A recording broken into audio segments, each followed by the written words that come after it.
The stagecoach lurched violently to the right as the wheel caught a deep rut, sending Catherine Kendrick crashing against the side window with enough force to rattle her teeth. The year was 1875, and the journey from St.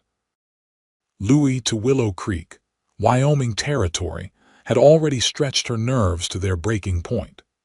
She clutched her leather-bound journal to her chest, the last gift from her departed father, as if it might somehow protect her from the brutal jostling of the Concorde coach. "Won't be much longer now, madam," the elderly gentleman across from her said with the weariness of someone who had made this journey many times before. "Another hour, maybe less, and you'll be seeing the rooftops of Willow Creek." Catherine attempted a polite smile despite her discomfort. At 22, she had never traveled this far west before.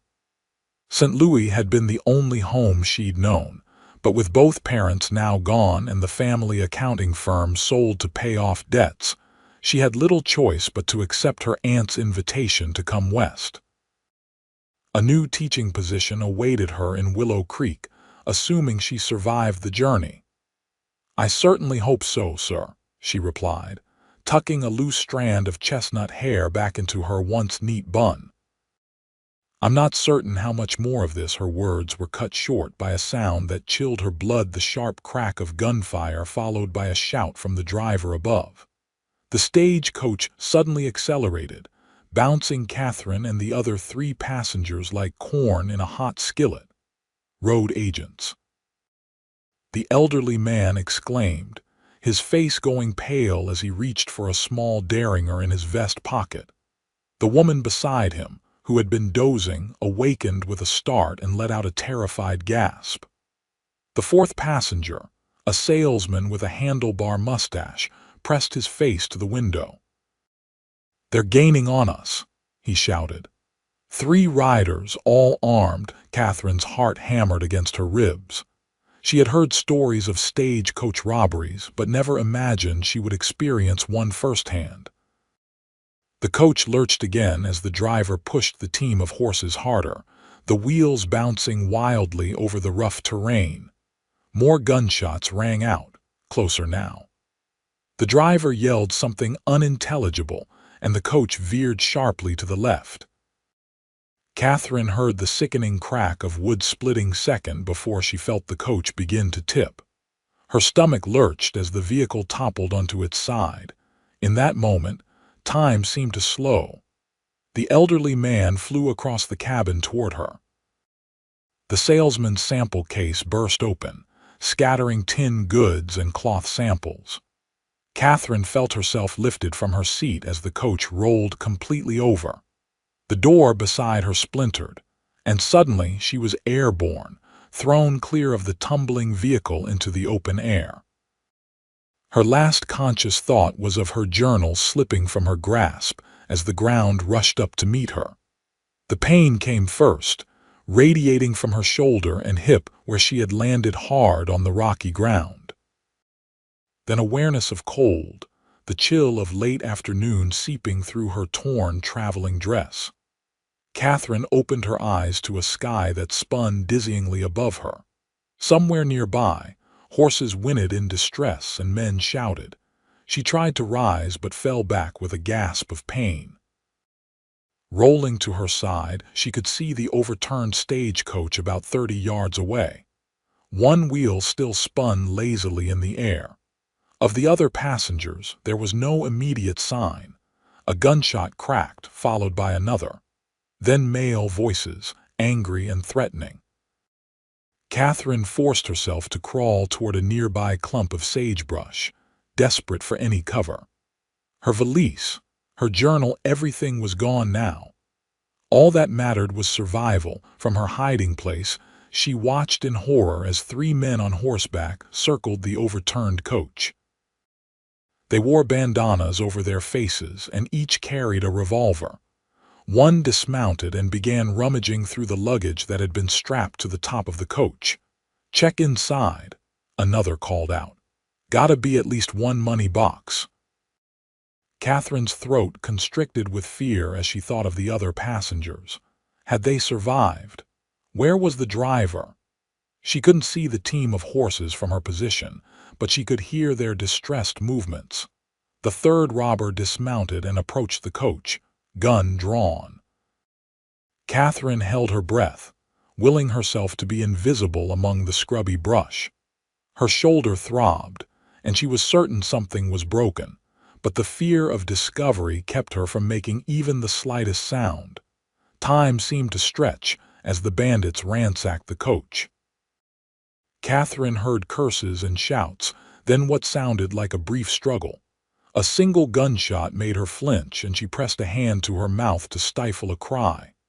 "Nothing worth taking," one of the men finally growled. "Just some mail and these here bags. What about the passengers?" Another asked. "Two dead inside. Driver's gone too, don't see the fourth one." Catherine's blood ran cold. Dead. Two people who had been sitting across from her mere minutes ago were now dead. Tears welled in her eyes, but she forced them back. Now was not the time for grief or panic. "Spread out and look," the apparent leader ordered. "Manifest said 4 passengers. One's missing." Terror seized Catherine's heart. They were looking for her. She pressed herself flatter against the ground, ignoring the sharp stones digging into her side. The sagebrush provided minimal cover. If they searched thoroughly, they would find her. The sound of hoofbeats approaching from the north caught everyone's attention.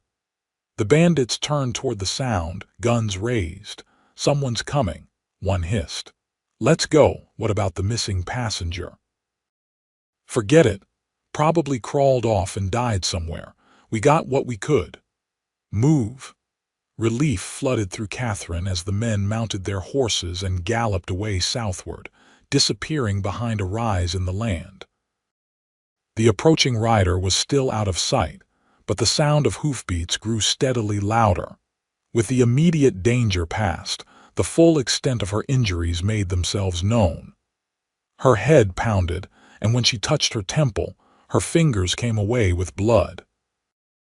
Her left shoulder refused to move properly, and each breath brought a stab of pain from her ribs. She was stranded in the wilderness, miles from anywhere, with night approaching and no supplies. The hoofbeats slowed, and Catherine heard a low whistle followed by a man's voice. "Steady now. Easy there." Gathering her courage, she raised herself slightly to peer over the sagebrush. A lone rider had stopped near the overturned coach. He was tall and broad-shouldered, wearing a weathered hat and duster. From this distance, she couldn't make out his features, but something in his cautious approach told her he wasn't with the bandits. The man dismounted in one fluid motion and approached the coach, revolver drawn. He checked inside, then stepped back, removing his hat briefly as if in respect for the dead. He walked around the wreckage, examining the scene with the careful attention of someone who knew what to look for. Catherine tried to call out, but her voice emerged as little more than a croak. She swallowed hard and tried again.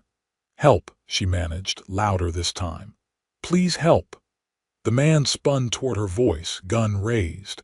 His eyes scanned the landscape until they found her partial form behind the sagebrush. "Don't move," he called, his voice deep but not threatening. He approached cautiously, keeping his gun ready until he was close enough to see she posed no danger. The weapon disappeared into its holster as he knelt beside her. "Madam, you from the stage?" he asked, his blue eyes assessing her injuries with a practiced gaze. "Yes," Catherine whispered, relief making her light-headed. "Bandits, they shot. I see that, don't try to talk just yet." His hands were gentle as he checked her head wound. "Name's Henry Callahan. I've got a ranch about 5 miles north of here. Can you tell me where you're hurt?" "My shoulder," she managed. "Ribs. Head." Henry nodded, his expression grim but calm. "I need to check if anything's broken before I move you. This might hurt some." His examination was thorough but as gentle as possible. Catherine bit her lip to keep from crying out when he touched her shoulder. "Dislocated, I think," he said. Ribs might be cracked, but I don't think they're broken clean through. You're lucky, all things considered." He paused, looking back at the stagecoach. "The others weren't so fortunate." "3 passengers and the driver," Catherine said, fighting back tears. "I was thrown clear when we rolled." Henry's weather-beaten face softened with compassion. "That probably saved your life, madam. I'm sorry about the others." He stood and surveyed the area. "Those bandits might come back if they think better of leaving a witness. We need to get you somewhere safe." "My things," Catherine said, suddenly remembering. "My valise, my journal. I'll check what's left, but those road agents likely took anything of value." He hesitated. "What's your name, madam?" "Catherine. Catherine Kendrick. I was traveling to Willow Creek to stay with my aunt. She's arranged a teaching position for me there." Henry nodded. "Well, Miss Kendrick, first let's get you patched up, then we'll worry about getting you to Willow Creek." He returned to his horse and brought back a canteen. "Small sips," he instructed, helping her drink. The water revived her somewhat, and Catherine felt a little stronger. Henry left her to check the stagecoach, returning several minutes later with a small leather-bound book. "Found this a ways off. This your journal?" he asked, holding it up. Catherine's eyes filled with tears at the sight of it. "Yes, oh thank you, it was my father's." Henry handed it to her, then knelt beside her again. "Nothing else I could salvage that looks to be yours. They took most of the luggage." He glanced at the sky, where the sun was sinking toward the western horizon. "We need to move. I'm going to have to set that shoulder before we ride. It'll hurt something fierce, but it'll be worse if we wait." Catherine nodded, clutching her journal to her chest with her good arm. "Do what you must, Mr. Callahan." "Henry," he corrected. He positioned himself beside her. "Take a deep breath and hold it, on 3. He counted slowly, and on 3, he executed a swift, practiced movement. Pain exploded through Catherine's shoulder, and she couldn't suppress a cry. But almost immediately, the sharp agony subsided to a more manageable ache. She blinked away tears to find Henry watching her with concern. "Better?" he asked. She nodded, surprised to find that it was indeed better. "How did you know how to do that?" A shadow crossed his face. "War teaches a man things he'd rather not know," he said simply. "Can you stand, do you think?" With help, with Henry's strong support, Catherine managed to get to her feet. The world swam around her for a moment, but she fought back the dizziness. "I need to do something about those bodies," Henry said, his expression troubled. "Can't just leave them for the scavengers, but I can't dig proper graves either, not with night coming and you injured." "What will you do?" Catherine asked, leaning heavily against him. "Stack some stones over them for now. I'll ride back tomorrow with men from my ranch to bury them properly and salvage the coach." He helped her to a flat rock where she could sit. "Rest here. This won't take long." Catherine watched as Henry worked efficiently, first unhitching the surviving horses from the wrecked coach, then tending to the grim task of covering the bodies of her fellow passengers and the driver with stones. He worked with quiet respect, and Catherine found herself studying him. He moved with the easy confidence of a man accustomed to hard work and solving problems. His face was tanned and lined from years in the sun, but she guessed him to be no more than 30. There was strength in his broad shoulders and capable hands, but it was the gentleness in those hands that had surprised her most. When he finished, he stood silent for a moment, hat in hand, before returning to her side. "Time to go," he said, helping her to her feet. "My horse is steady, but it'll still be a rough ride with your injuries. I'll do my best to make it easy on you." Getting Catherine onto the horse was a painful challenge, but Henry's strong hands supported her until she was seated securely. He mounted behind her, one arm wrapped protectively around her waist to keep her from falling. "Lean back against me if you need to," he said, his voice close to her ear. "It's about an hour's ride to my place." As they set off at a gentle pace, Catherine was acutely aware of the solid warmth of the man behind her. Despite her pain and the tragedy she had just survived, she felt an unexpected sense of security in his presence. The sun was setting in a blaze of red and gold as they rode north, away from the scene of violence and toward an uncertain future. "I don't understand why they attacked," Catherine said after they had ridden in silence for some time. "The stagecoach wasn't carrying anything valuable that I know of." "Doesn't always make sense," Henry replied, his voice a rumble she could feel through his chest. "Some men just take what they want because they can. Been worse since the war. Too many men came home changed, with no place to fit anymore." His words carried a weight that suggested personal experience, but Catherine didn't press. Instead, she asked, "Will you report this to the authorities? Sheriff Matthews in Willow Creek is a good man.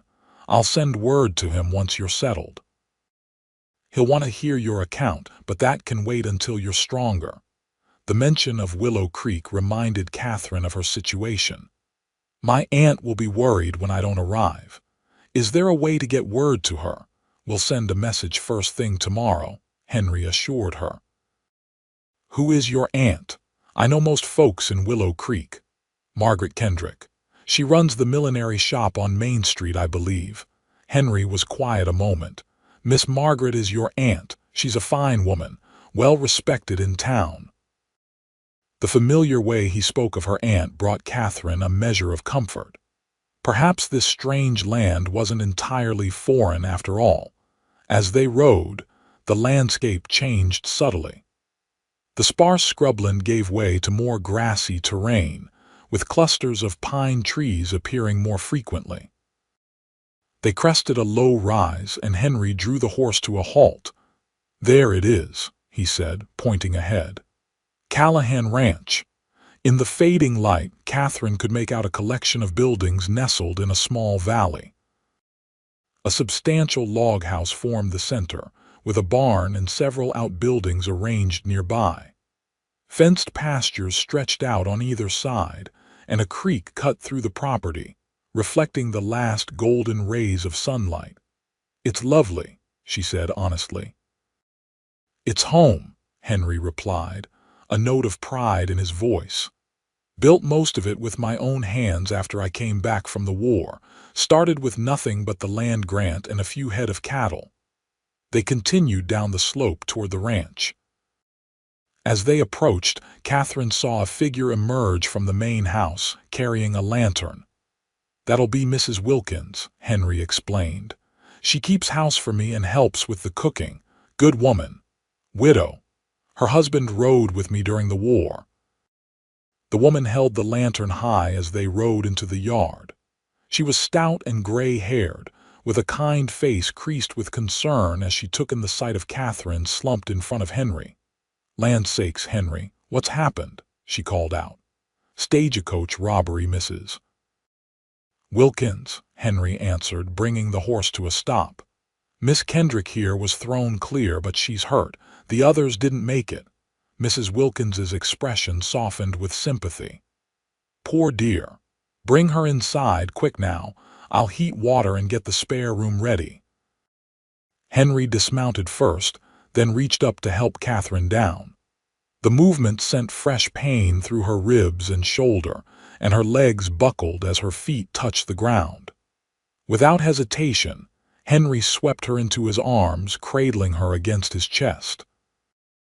"I can walk," Catherine protested weakly, embarrassed by her helplessness.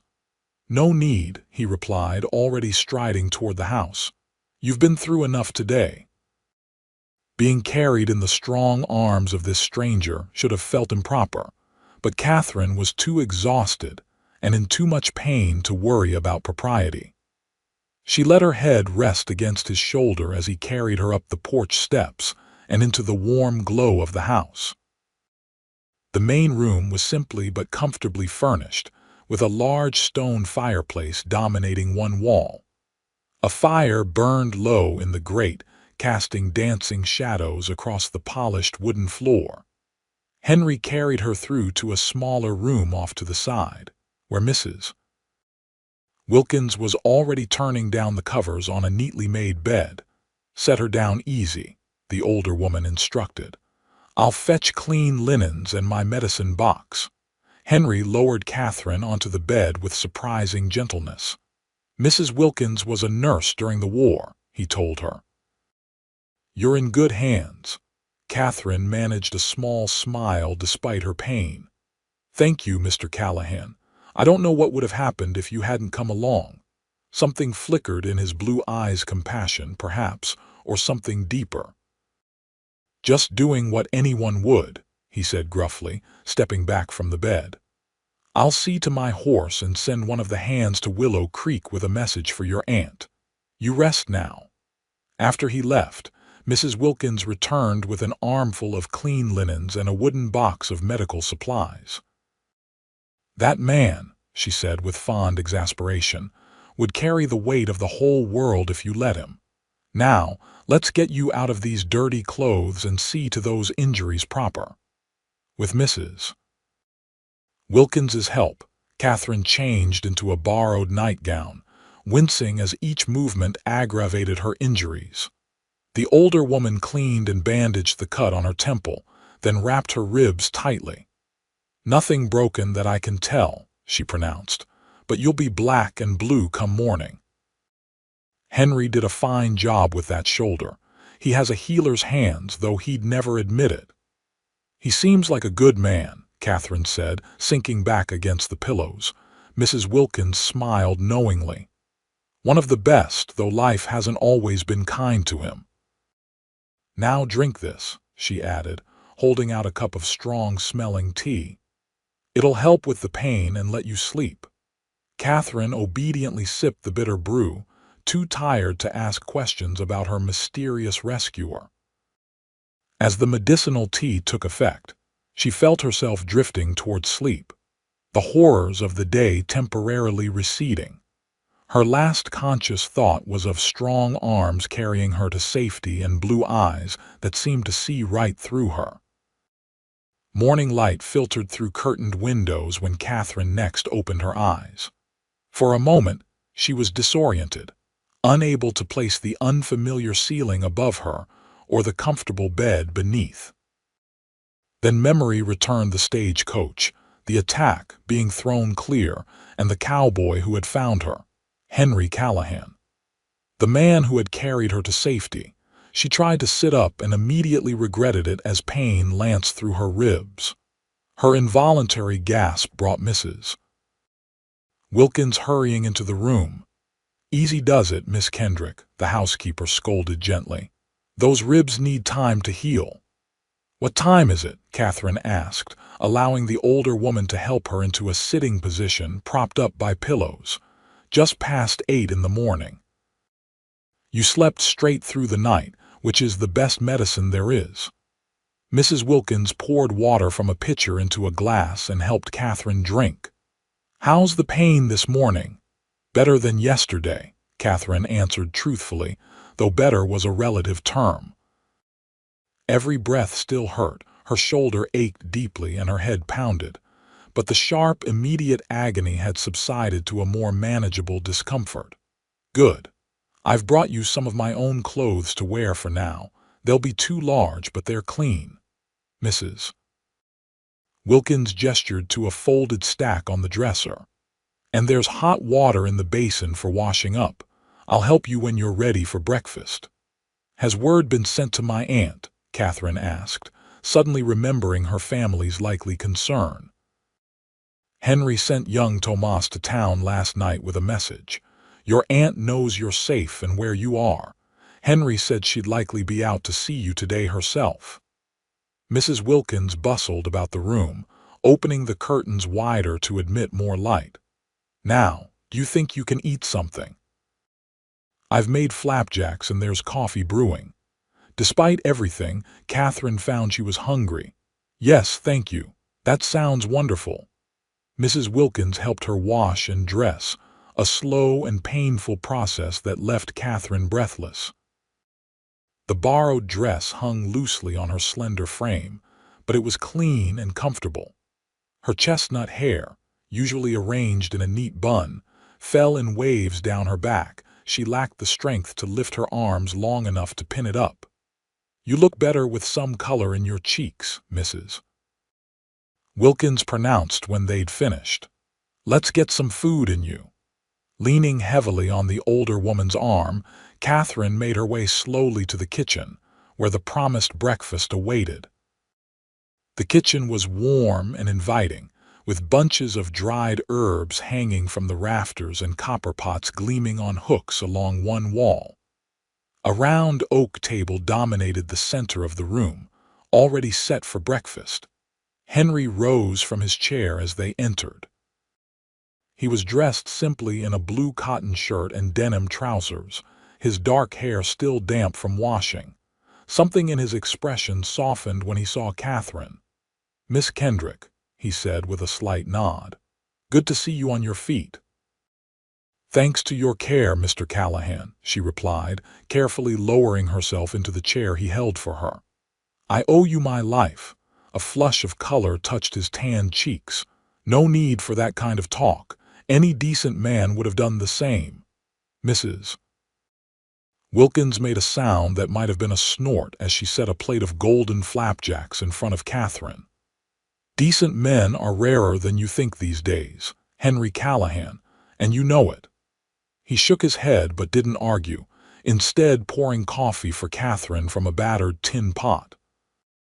"How are you feeling this morning, truthfully now?" "Sore," Catherine admitted, "but alive, which is more than can be said for my fellow passengers." The memory of the attack brought a lump to her throat, but she swallowed it down. "Have you learned anything more about the robbers?" Henry's expression darkened. "I rode out at first light with 2 of my hands. We buried the dead and salvaged what we could from the coach. No sign of the bandits, but the tracks suggest they headed south toward the territory line." He took a sip of coffee. "Sheriff Matthews will be riding out today to investigate, and he'll want to hear your account when you're up to it." Catherine nodded, pushing food around her plate. Despite her hunger, the reminder of yesterday's violence had diminished her appetite. "Did you find any more of my belongings?" "Just this," Henry said, reaching into his pocket. He placed a small silver locket on the table. "It was on the ground near where you fell." Catherine's hand flew to her throat where the locket had hung. "My mother's," she whispered, picking it up with trembling fingers. "I thought it was lost forever. Thank you." Their eyes met across the table, and something passed between them, an understanding, a connection that transcended their brief acquaintance. Henry was the first to look away. "Mrs. Wilkins tells me you're heading to Willow Creek to teach," he said, changing the subject. "The town's been hoping to start a proper school for some time." Grateful for the shift in conversation, Catherine nodded. "Yes, my aunt arranged it. I taught children in St. Louis for 2 years, but when my father died and our family business had to be sold, I found myself in need of a new situation. The children of Willow Creek will be fortunate to have a real teacher," Henry said. "Most have had to make do with whatever schooling their parents could provide." "Do you have children in the town?" Catherine asked, curious about his interest. He shook his head. "No, madam. No wife, no children. But I sit on the town council, and education has been a concern of ours for some time." Before Catherine could respond, the sound of hoofbeats outside drew their attention. Mrs. Wilkins moved to the window. "It's a buggy," she announced. "Looks like Miss Margaret herself, and she's not alone. Sheriff Matthews is with her." Henry stood immediately. "I'll go meet them," he said, giving Catherine a reassuring nod. "Take your time finishing breakfast." As he strode from the kitchen, Mrs. Wilkins clicked her tongue. That poor woman must have been beside herself with worry, and the sheriff wasting no time as usual. That man never could leave a stone unturned. Catherine attempted to rise, but Mrs. Wilkins gently pressed her back into her chair. "Finish that coffee, child. They'll be in momentarily and you'll need your strength." Sure enough, within minutes the kitchen door burst open and a plump, well-dressed woman in her 50s rushed in, her face a mask of concern. "Catherine, my dear girl," she exclaimed, hurrying to Catherine's side. "When you didn't arrive on the stage yesterday, I feared the worst." Then Mr. Callahan's man brought word of the robbery. "Oh, I've been sick with worry, Aunt Margaret," Catherine said, allowing herself to be carefully embraced. "I'm all right, truly. Mr. Callahan saved me." Margaret Kendrick pulled back to examine her niece's face, her eyes filling with tears. "You poor child. What a terrible welcome to Wyoming territory." She turned to Henry, who had followed her in along with a stern-looking man wearing a sheriff's badge. "Mr. Callahan, I cannot thank you enough for rescuing my niece." Henry looked uncomfortable with the praise. "As I told Miss Kendrick, anyone would have done the same. But it wasn't anyone, it was you," Margaret insisted. "And I won't forget it." She turned back to Catherine. "As soon as you're well enough to travel, I'll bring you home to Willow Creek where you belong." The sheriff cleared his throat. He was a tall man with iron-gray hair and a neatly trimmed mustache that did little to soften his severe expression. "Miss Kendrick, I'm Sheriff Matthews. I hate to trouble you when you're recovering, but I need to ask you some questions about the robbery." Henry frowned. "Can it wait, Matthews? She's barely out of bed." "It's all right, Mr. Callahan," Catherine said.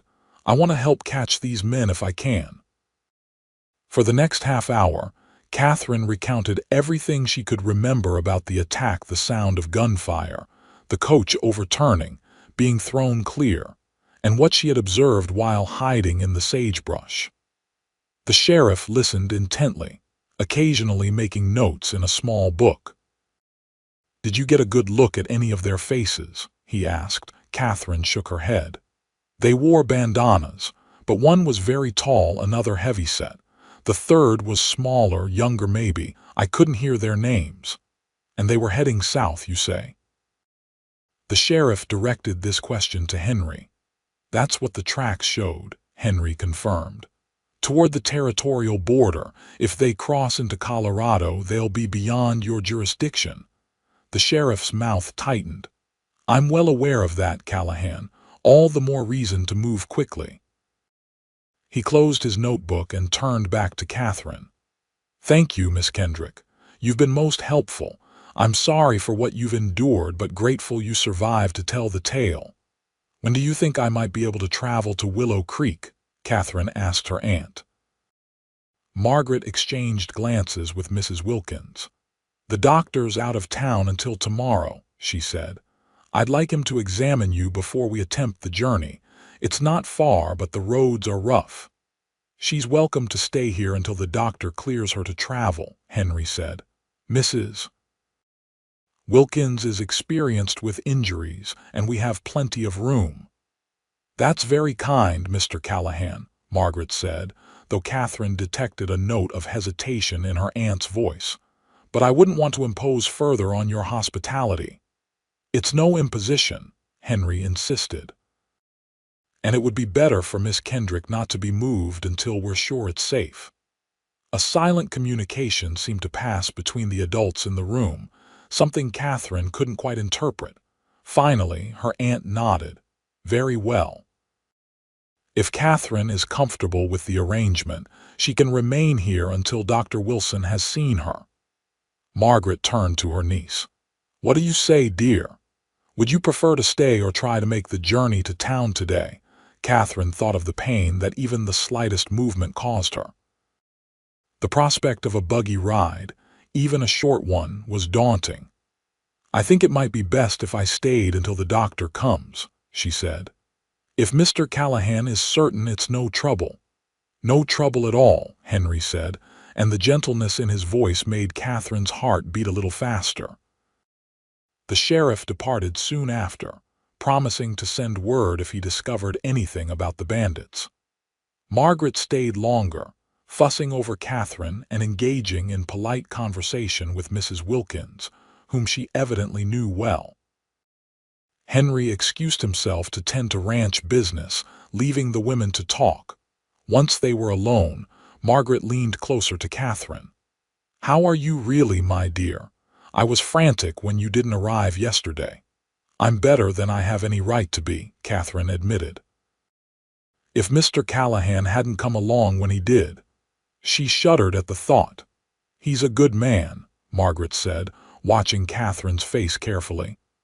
"One of the most respected ranchers in the county, though he keeps to himself mostly. Came here after the war with nothing but determination and built this place from the ground up." "Mrs. Wilkins mentioned he was in the war," Catherine said, her curiosity piqued. "Was he an officer?" "Captain in the Union Army," Margaret confirmed. "Cavalry. There are stories." She hesitated, then shook her head. "But that's not for me to tell. Suffice it to say, he saw things no young man should see, and he came west to leave those memories behind." "He seems peaceful," Catherine observed. "Despite everything." Margaret smiled knowingly. "He's found a measure of peace here, yes, but a man needs more than just land and cattle to be truly content." She patted Catherine's hand. "Now I've brought a few of your things from the trunks you sent ahead. Nightgowns, a clean dress, your hairbrush and toiletries." "Thank you, Aunt Margaret. That was thoughtful of you." "I'll come back tomorrow with Dr. Wilson," Margaret promised as she prepared to leave. "And don't worry about the teaching position. School doesn't start for another 2 weeks, so you have time to recover." After Margaret's departure, Catherine found herself exhausted by the morning's activities. Mrs. Wilkins helped her back to bed, where she dozed fitfully, dreams of tumbling stage coaches and faceless bandits disturbing her sleep. She awakened in late afternoon to find a tray of food beside her bed and her journal on the nightstand. A note in a firm, masculine hand read simply, "Thought you might want this close by. Rest well. H.C." The thoughtfulness of the gesture brought unexpected tears to Catherine's eyes. She reached for the journal, tracing the worn leather binding that bore her father's initials. Inside were not only her own writings but also her father's, his thoughts, his hopes, his love for his family preserved in ink. It was her most precious possession, and Henry had understood its importance. With careful movements, she sat up in bed and opened to a blank page. Despite the pain in her shoulder, she began to write, recording the events of the past 2 days while they were still fresh in her mind. The act of writing had always brought her clarity, and she found it soothing now, a familiar routine in unfamiliar surroundings. She was so absorbed in her writing that she didn't hear the soft knock at first. When it came again, louder, she called, "Come in." The door opened, and Henry stood there, looking slightly hesitant. He had changed into clean clothes, and his hair was combed neatly back from his forehead. "I didn't mean to disturb you," he said. "Mrs. Wilkins asked me to check if you needed anything while she's preparing dinner." "I'm fine, thank you," Catherine replied, closing her journal. "The food was delicious, and I appreciate your note about the journal." He stepped into the room but remained near the door as if concerned about propriety. "Your aunt mentioned it was important to you. I'm glad I could find it." "It was my father's," Catherine explained. "He started keeping it when I was born, writing down thoughts he wanted to share with me someday. After he died last winter, I began writing in it too. It helps me feel connected to him still." Henry nodded, understanding in his eyes. "My father had a pocket watch. Nothing fancy, just silver with his initials engraved on it. When he passed, my mother gave it to me. Carried it through the war, all the way to Appomattox. It doesn't even keep proper time anymore, but I can't bring myself to part with it." "It's the connection that matters, not the object itself," Catherine said softly. "Exactly." Henry seemed surprised by her understanding. "Your aunt says you're to be the new teacher in Willow Creek." Catherine nodded. "Yes, though I must admit I'm nervous about it. Teaching city children in St. Louis was one thing. A one-room schoolhouse in Wyoming territory will be quite another. The children here are eager to learn, Henry said. Most have had limited schooling, but they're bright and curious. My foreman's son, Tomas, the boy I sent with the message to your aunt, he taught himself to read using old newspapers and a Bible. He sounds remarkable. They all are in their own ways. Henry shifted his weight, looking slightly uncomfortable. I hope you'll like it here in Wyoming. It's not as refined as St. Louis, but there's a beauty to this land once you get to know it. I've already seen some of that beauty, Catherine said. Even from a jostling stagecoach, the landscape was breathtaking. A ghost of a smile touched Henry's lips. Wait until you see it in spring when the meadows are carpeted with wildflowers, or in winter with fresh snow on the mountains. His voice held a quiet passion that Catherine found compelling. You love it here, she observed. I do. He met her gaze directly. This land saved me when I thought nothing could. Gave me purpose again, a reason to wake up each morning. The raw honesty in his voice stirred something in Catherine. Before she could respond, Mrs. Wilkins's voice called from down the hall. Henry, can you help me with this roast? Coming. He called back. To Catherine, he said, would you like to join us for dinner, or would you prefer to eat here? Catherine considered her aching body but found she was reluctant to spend another meal alone in the bedroom. I'd like to join you if it's not too much trouble. No trouble at all. I'll come help you to the table when dinner's ready. He paused at the door. It's good to see you feeling stronger, Miss Kendrick. After he left, Catherine stared thoughtfully at the closed door. There was something about Henry Callahan that intrigued her, a depth beneath his reserved exterior, a kindness that seemed to come naturally to him despite whatever hardships he had endured. She recalled her aunt's words. A man needs more than just land and cattle to be truly content. Looking around the comfortable but simple room, Catherine wondered if Henry was truly content with his solitary life on this beautiful but isolated ranch. And why the thought should matter to her, a woman he'd known for barely a day, she couldn't quite explain. The next day dawned clear and cool, with a crispness to the air that hinted at the approaching autumn. Catherine awoke feeling marginally stronger, the worst of her pain having subsided to a persistent but manageable ache. She managed to dress herself in the clean clothes her aunt had brought, though the effort left her breathless. Mrs. Wilkins arrived with breakfast and helped Catherine arrange her hair in a simple braid. You're looking more yourself today, the housekeeper observed. A bit of color in your cheeks does wonders. I feel better, Catherine admitted, though I confess I'm not looking forward to the doctor's examination. Dr. Wilson's a good man, gruff as a bear sometimes, but skilled with his medicine. Mrs. Wilkins adjusted the pillows behind Catherine's back. Henry's already gone out with the men. They're moving cattle to the north pasture today. Said to tell you he'd see you at supper. Catherine tried to ignore the small flutter of disappointment at this news. He works very hard, she observed. Never knew a man to work harder, Mrs. Wilkins agreed. Up before dawn most days, last to come in at night. This ranch is his life. Has he never thought of marriage? The question slipped out before Catherine could stop it, and she felt heat rise to her face. Forgive me, that's none of my business. Mrs. Wilkins didn't seem offended. Instead, she gave Catherine a shrewd look.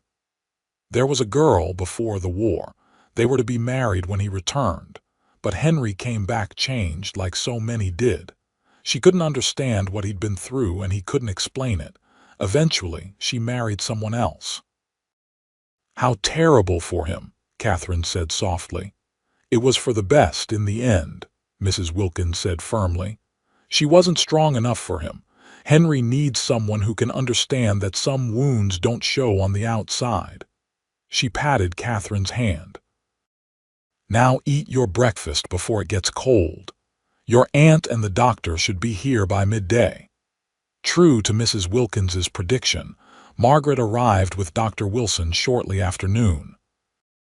The doctor was indeed as gruff as promised, a barrel-chested man with bushy side whiskers and hands that seemed too large for his profession.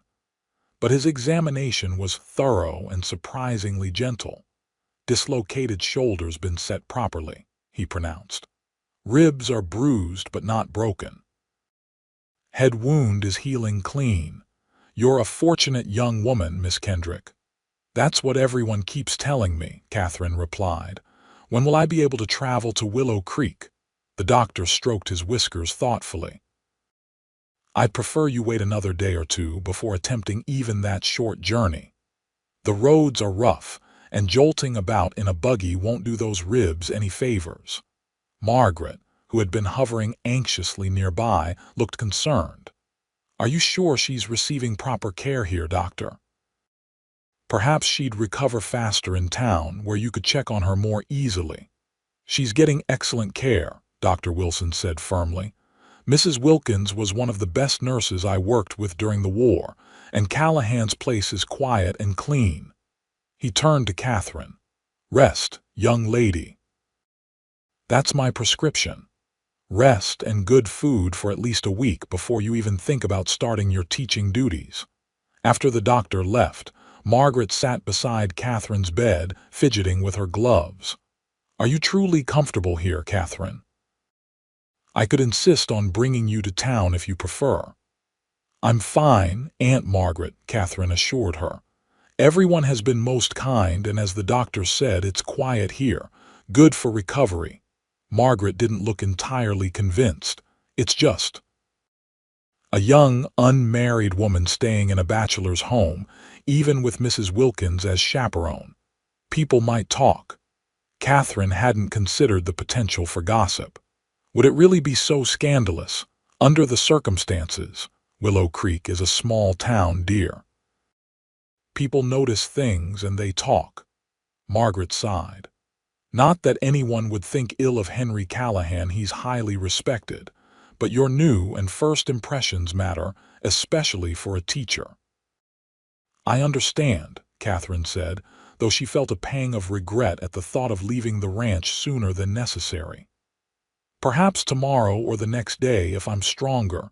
Margaret seemed relieved. "Yes, that would be best. I've prepared the spare room for you, and Mrs. Peterson next door is eager to meet you. She's on the school board and has been instrumental in establishing the new schoolhouse." They spent the next hour discussing Catherine's teaching position and the preparations for the upcoming school term. Margaret had already ordered books and supplies, and the schoolhouse, a modest but sturdy building on the edge of town, was nearly ready. 28 children have been enrolled so far," Margaret explained. "Ages 6 to 16, with varying levels of education. Some can barely read while others are quite advanced." "It will be challenging," Catherine acknowledged, "but rewarding too, I hope." "The town is so excited to have a proper teacher at last," Margaret said. "You'll be welcomed warmly, I promise you." After Margaret departed, promising to return the next day with the buggy, Catherine found herself restless. The prospect of leaving the ranch brought mixed emotions. She was eager to see the town that would be her new home and to begin establishing her classroom. But there was something about the peaceful rhythm of life at Callahan Ranch that appealed to her. And if she were honest with herself, there was something about its owner that intrigued her more than she cared to admit.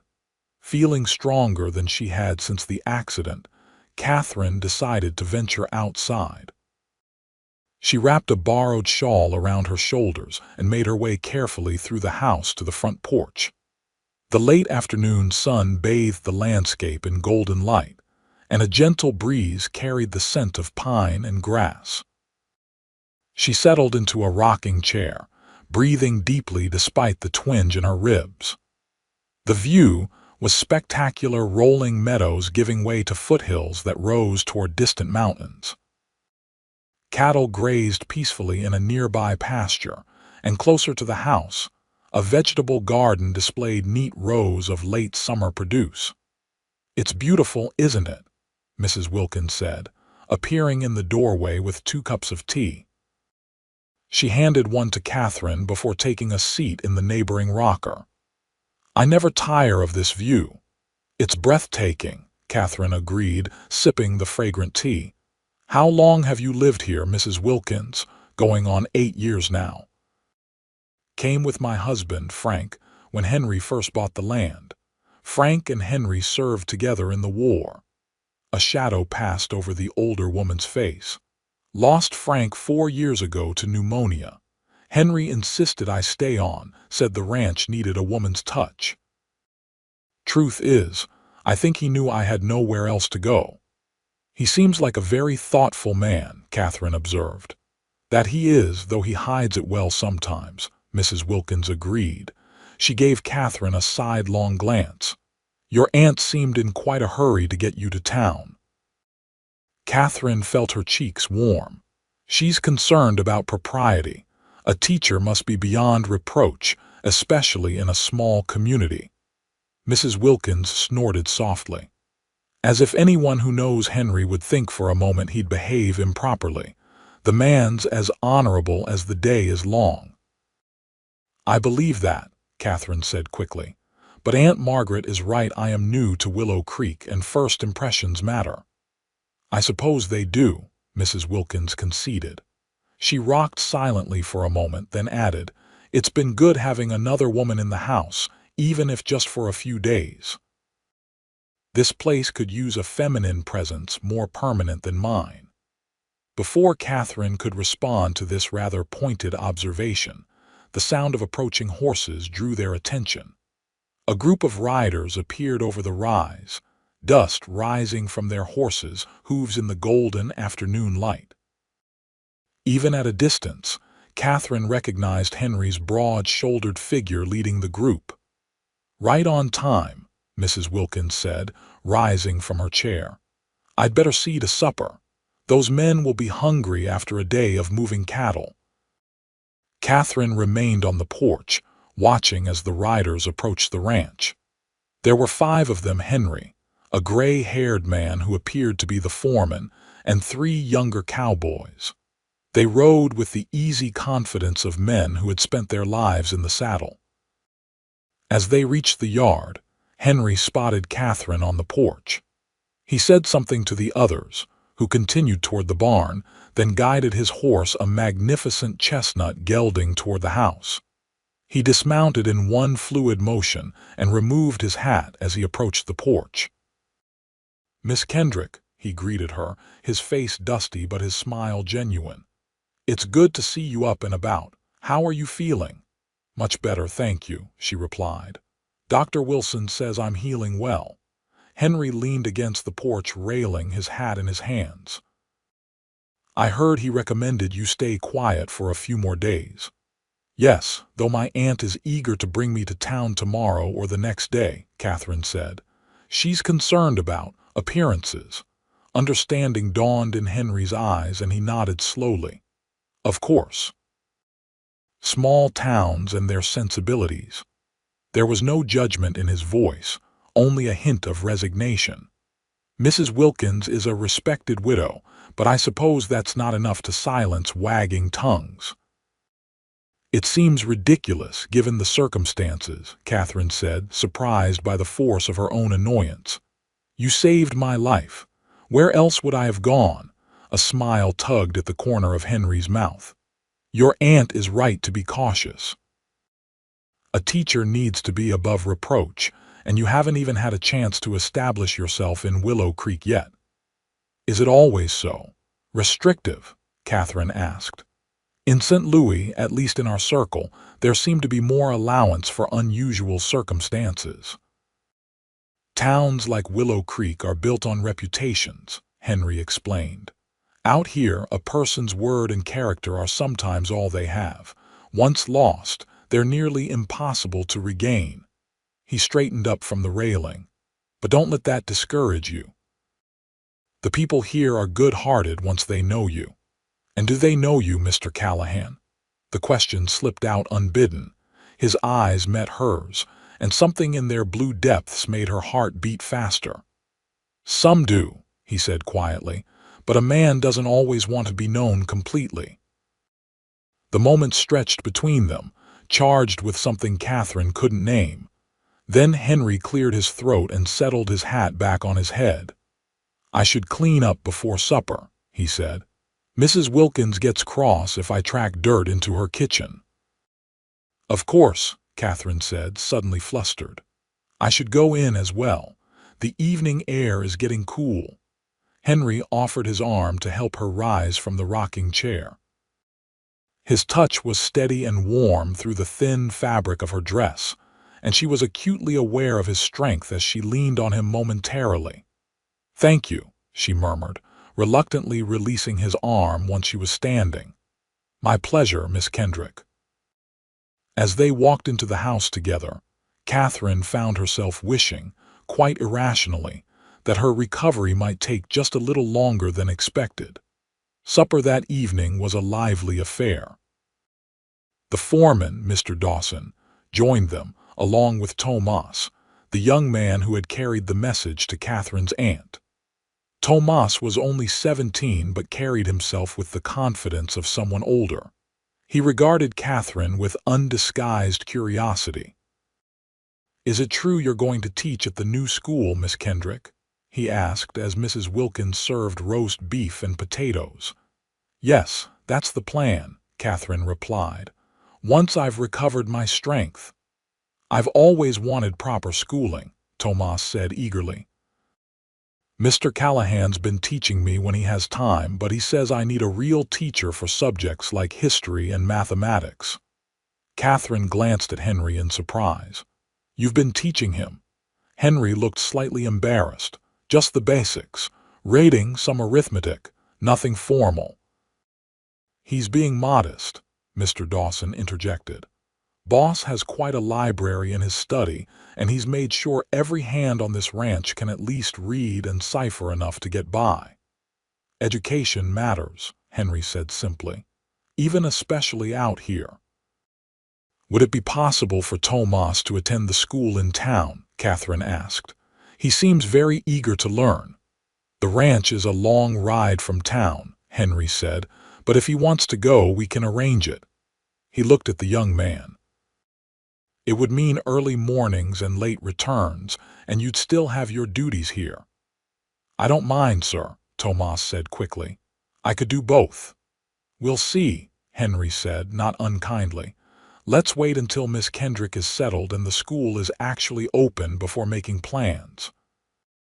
The conversation shifted to ranch business, and Catherine found herself watching Henry interact with his men. There was mutual respect evident in their exchanges, and occasional flashes of humor that revealed a side of Henry she hadn't yet seen. He was a natural leader, firm but fair, and clearly well liked by those who worked for him. After the meal, Mr. Dawson and Tomas returned to the bunkhouse while Mrs. Wilkins cleared the table, refusing Catherine's offer of help. "You're still recovering," she insisted. "Besides, you two young people should enjoy the evening. Maybe Henry can show you his library. He's quite proud of it, though he'd never admit it." Henry looked slightly uncomfortable at the suggestion, but when Catherine expressed interest, he nodded. "I'd be happy to show you, if you're not too tired." He led her to a room at the back of the house that Catherine hadn't yet seen. When he opened the door, she couldn't suppress a gasp of surprise.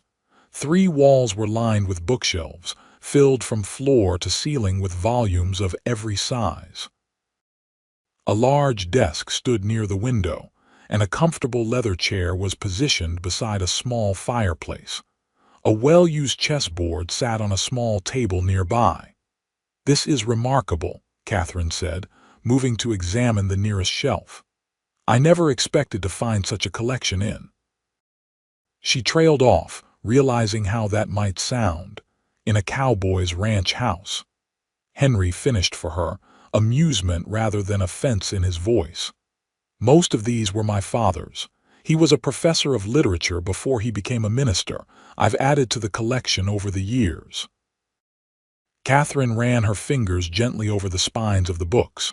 Shakespeare, Dickens, Irving, Cooper, Emerson, Thoreau, the classics were well represented, along with histories, scientific works, and volumes of poetry. "My father loved books too," she said softly. "Our home in St. Louis was full of them. When we had to sell the house after his death, giving up his library was one of the hardest parts." "Books become friends," Henry said, understanding in his voice. "It's hard to part with friends." Catherine turned to find him watching her, his expression thoughtful. "Yes, exactly," she smiled. "You surprise me, Mr. Callahan." "Henry," he corrected her. "After all we've been through, I think we can dispense with formalities, at least in private." "Henry," she repeated, liking the way his name felt on her lips. "Then you must call me Catherine." "Catherine." He said it slowly, as if savoring the sound. "It suits you." Their eyes met, and that same inexplicable connection she had felt on the porch flickered between them again. Catherine found herself noticing details she hadn't before: the tiny lines at the corners of his eyes, the way his dark hair curled slightly at his collar, the strong line of his jaw beneath his neatly trimmed beard. The clock on the mantel chimed, breaking the moment. Henry cleared his throat. "You should rest," he said, his voice slightly rough. "Your aunt will be here tomorrow to take you to town. You'll need your strength for the journey." "Yes, of course," Catherine agreed, though she felt strangely reluctant to leave the warmth of the library and its owner's company. "Thank you for showing me your books. You're welcome to borrow any that interest you," he offered, "even after you've gone to town." "That's very kind. I might take you up on that offer." Catherine moved toward the door, then paused. "Henry." "Yes, thank you. Not just for rescuing me, but for your hospitality these past days. It's meant a great deal." His expression softened. "You're welcome in my home anytime, Catherine." The sincerity in his voice warmed her more than she could explain, and she carried that warmth with her as she made her way back to her room. Despite her aunt's concerns and her own duties awaiting her in town, Catherine couldn't deny the growing attraction she felt toward the quiet rancher with the surprising depth. Sleep came slowly that night, her thoughts filled with blue eyes and a gentle voice saying her name. Morning brought a light rainfall that drummed steadily on the roof, turning the world outside to shades of gray and green. Catherine packed the few belongings her aunt had brought her, along with the treasured journal that had survived the stagecoach attack. Her body still ached, but the sharp pain had subsided to a dull discomfort that was manageable with careful movement. Mrs. Wilkins brought her a breakfast tray with coffee, biscuits, and preserves. "Thought you might prefer to eat in your room this morning, what with the packing and all," she said, though her knowing look suggested other reasons. "Thank you," Catherine said, accepting the tray gratefully. "Is Mr. Callahan, is Henry about this morning?" "Gone out at first light, despite the rain," Mrs. Wilkins replied. "Had business with a neighbor about water rights. Said to tell you goodbye and safe travels if he didn't make it back before you left." She hesitated. "He doesn't say much, our Henry, but I know he's sorry to see you go." Catherine felt a pang of disappointment. "I'd hoped to thank him once more before leaving." "You'll see him again soon enough," Mrs. Wilkins said confidently. "Willow Creek isn't so big that paths don't cross regularly. Besides, he sits on the school board. You'll be working together whether you plan to or not." This thought cheered Catherine somewhat, and she finished her breakfast with better spirits. By mid-morning the rain had stopped, though the sky remained overcast. She was sitting in the parlor, reading a volume of Emerson's essays that Henry had left for her, when the sound of an approaching buggy announced her aunt's arrival. Margaret seemed relieved to find Catherine up and dressed, ready for travel.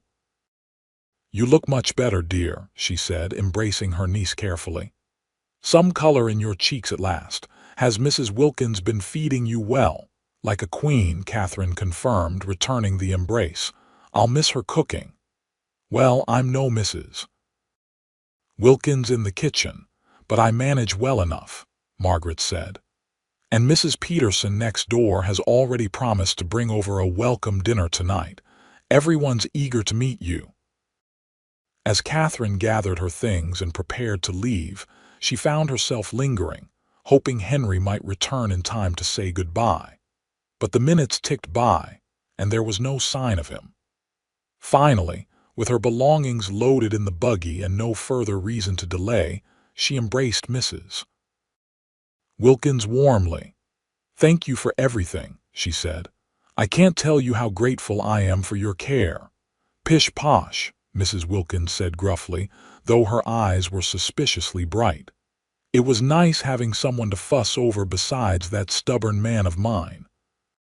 She pressed a cloth-wrapped package into Catherine's hands. "Biscuits for the road, and don't be a stranger. The ranch is always open to you." The ride to Willow Creek took just under an hour, with Margaret driving the buggy carefully to avoid jostling Catherine's still tender ribs. As they traveled, Margaret pointed out landmarks and told stories about the area and its people. "That's the Johnson place," she said, indicating a small homestead nestled against a hillside. "Came out from Pennsylvania 3 years ago. He's a wheelwright, and she makes the finest quilts you'll ever see. And over there, that's where the millers run sheep, much to the cattlemen's dismay. There's always been tension between sheep and cattle ranchers, though it's been peaceful enough in our county." Catherine listened with interest, trying to absorb the names and connections that would be important in her new community. But part of her mind remained at Callahan Ranch, wondering if Henry had returned yet, what he might be doing, whether he was thinking of her at all. They crested a small rise, and Willow Creek came into view, a tidy collection of buildings arranged along a single main street, with smaller streets branching off to residential areas. A white church steeple rose above the other structures, and the creek that gave the town its name wound along its eastern edge, lined with the willow trees that were its namesake. "It's charming," Catherine said sincerely. With perhaps 200 residents, Willow Creek was a fraction of the size of St. Louis, but it had a neat, welcoming appearance that immediately appealed to her. "Wait until you see the new schoolhouse," Margaret said proudly. "The whole town contributed to its construction. It's small, but well built, with plenty of windows for light and a proper slate board."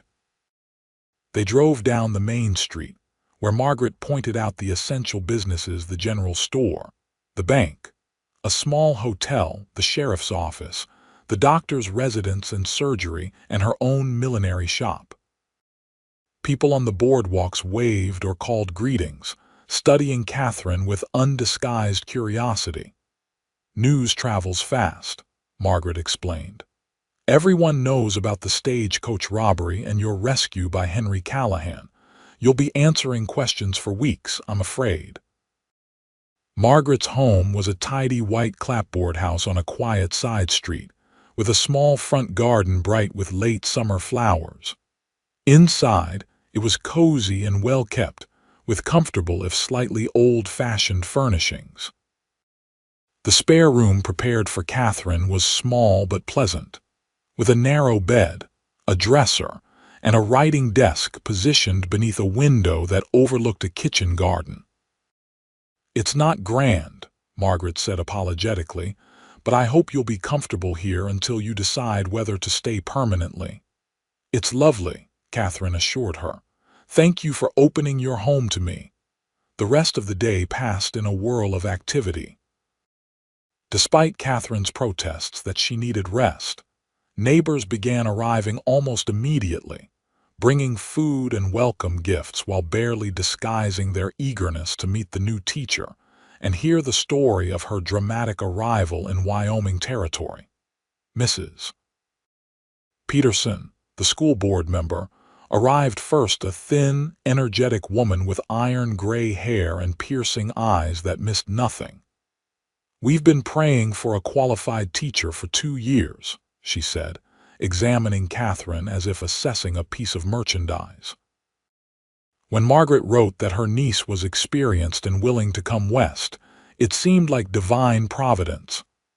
"I hope I can meet your expectations," Catherine said, feeling somewhat like a specimen under a microscope. "I'm sure you will, Mrs. Peterson replied, though her tone suggested the jury was still out. "Henry Callahan speaks highly of you, and he's not a man to give praise lightly." Catherine felt a flutter of surprise. "You've spoken with Mr. Callahan about me?" "He rode in early this morning to meet with Sheriff Matthews about the robbery," Mrs. Peterson explained. "Stopped by my home afterwards, since I chair the school board. Said you were educated, intelligent, and exactly what our children need." Her gaze sharpened. "He's not a man who forms opinions hastily, which makes his endorsement all the more significant." Before Catherine could respond to this revelation, more visitors arrived: the minister and his wife, the banker and his family, the general store proprietor. Each brought food or small gifts, and each clearly wanted to assess the newcomer for themselves. By evening, Catherine was exhausted but also touched by the community's welcome. After the last visitor departed, she sank gratefully into a chair in her aunt's sitting room. "I've never been the subject of so much attention in my life," she said, accepting the cup of tea Margaret offered. "Is it always like this?" Margaret laughed. "New arrivals are a rarity, especially unmarried, educated women. Half the town's matrons are already planning which eligible bachelor they'll introduce you to first." She gave Catherine a shrewd look. "Though I notice Henry Callahan seems to have made quite an impression already." Catherine felt heat rise to her cheeks. "He saved my life, Aunt Margaret." "Of course I think highly of him." Margaret murmured, clearly unconvinced. "Well, he's certainly a better prospect than most, established, respected, educated." She sipped her tea thoughtfully. "Though there are those who find him too serious, too contained. The war left its mark on him, as it did on so many men." "He seems at peace with himself," Catherine observed. "There's a quietness to him, but not in a restless way." "Perhaps," Margaret allowed. "But a woman wants more than quiet in a husband, Catherine. She wants conversation, shared interests, laughter." "I'm not looking for a husband, Aunt Margaret," Catherine protested, though the words didn't ring entirely true even to her own ears. "I've come here to teach, to build a new life for myself." "Of course, dear," Margaret said, patting her hand. "I'm merely thinking aloud. Now, you should rest. Tomorrow we'll visit the schoolhouse so you can begin planning your lessons." That night, in the unfamiliar narrow bed in her aunt's spare room, Catherine found herself thinking of the comfortable guest room at Callahan Ranch, with its view of the mountains and the sound of distant cattle lowing in the meadows. She thought of Henry's library, filled with books that spoke to a mind far more complex than his outward appearance suggested. And she thought of Henry himself, his quiet strength, his unexpected gentleness, the way his blue eyes seemed to see right through her pretenses to the person beneath. It was foolish, she knew, to harbor such thoughts about a man she had known for mere days, a man who had shown her nothing more than basic kindness and hospitality. Yet as she drifted toward sleep, it was his voice saying her name that echoed in her mind, and his face she saw in her dreams. The following week passed in a blur of activity, as Catherine prepared for the start of the school term. The schoolhouse, as Margaret had promised, was simple but well constructed, with rows of new desks, a teacher's desk on a small platform, a slate board, and even a small bookcase filled with readers, primers, and reference books. "It's not much compared to schools in the East," Sheriff Matthews's wife commented as she showed Catherine around. "But it's a start. The children are so excited to have a real school at last." Catherine found herself caught up in the excitement as well. She spent long hours planning lessons for students of various ages and abilities, organizing books and supplies, and meeting the parents of her future pupils. The work was exhausting but satisfying, especially when she saw the eager anticipation in the eyes of the children she encountered around town. Her health improved steadily.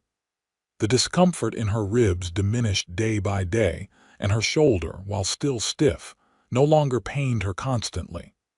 Dr. Wilson pronounced himself satisfied with her recovery when he examined her a week after her arrival in town. "You're healing nicely, Miss Kendrick," he said. "Just don't overdo it with the school preparations. Teaching 28 children of different ages will be taxing enough without starting the job already exhausted." Catherine tried to follow his advice, but there was so much to do before school began the following Monday. She was grateful for her aunt's support and the assistance of several town matrons who volunteered to help ready the schoolhouse. Throughout the week, she found herself watching for Henry Callahan whenever she was in town, but there was no sign of him.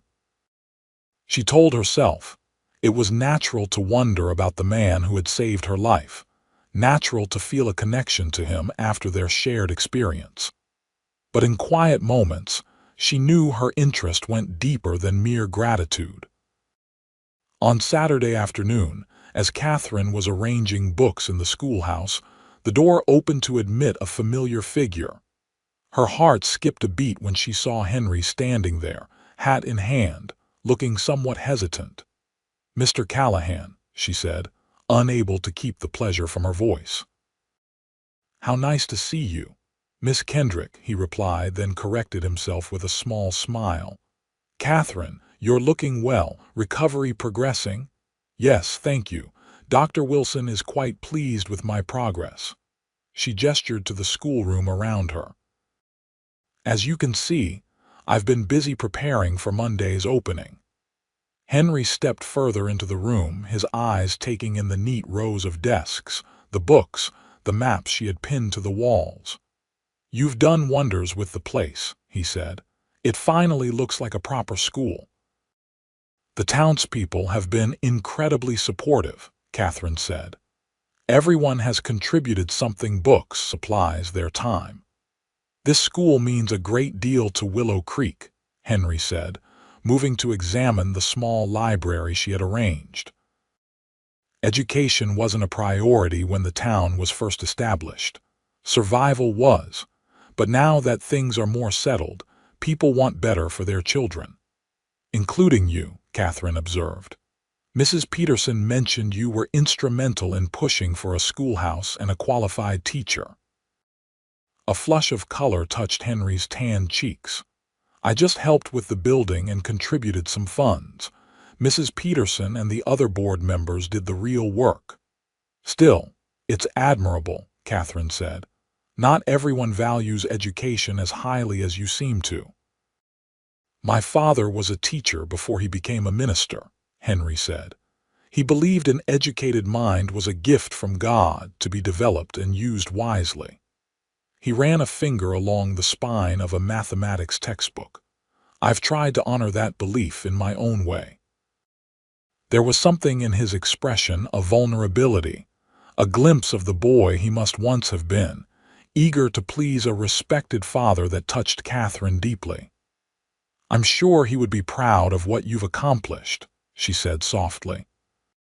Henry's eyes met hers, a flash of surprise in their blue depths, as if he wasn't accustomed to such personal observations. "Thank you," he said simply. Then, seeming to gather himself, he added, "I actually came to see if you needed anything for the school that the board might have overlooked. Books, supplies, anything at all." "That's very kind of you. We could use more advanced readers for the older students and perhaps some maps. The only one we have is of the United States, and it's quite outdated." I have some maps in my library that I'd be happy to donate, Henry offered. And I could order readers from Denver on my next trip. That would be wonderful, Catherine said gratefully. The older children especially will benefit. They spent the next half hour discussing the school's needs, with Henry offering practical suggestions based on his own education and experience teaching Tomas. Catherine found herself once again impressed by his knowledge and thoughtfulness. Will Tomas be joining us when school begins? She asked. Yes, though he'll only be able to attend 3 days a week due to his duties at the ranch, Henry replied. He's very excited, wouldn't stop talking about it all week. I look forward to having him, Catherine said sincerely. From what you've told me, he's quite bright. He is, Henry agreed with evident pride. Just needed an opportunity. He glanced out the window, noting the position of the sun.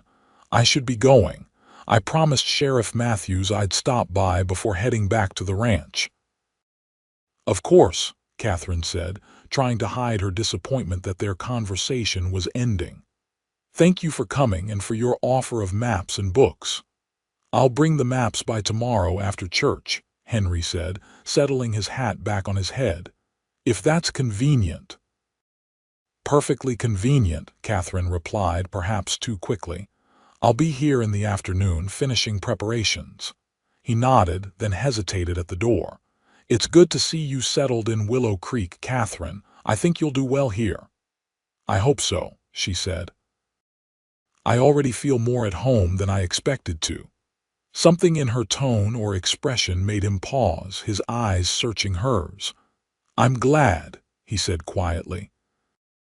Then, with a tip of his hat, he was gone, leaving Catherine with a curious mixture of happiness at having seen him again and longing for more time in his company.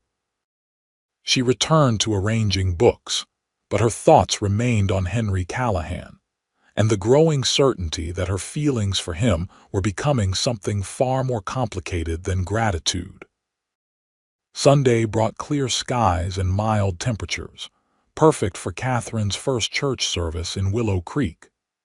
The small white church was filled to capacity, with families dressed in their Sunday best eager to catch a glimpse of the new teacher. Catherine sat beside her aunt in a pew near the front, acutely aware of the curious glances directed her way.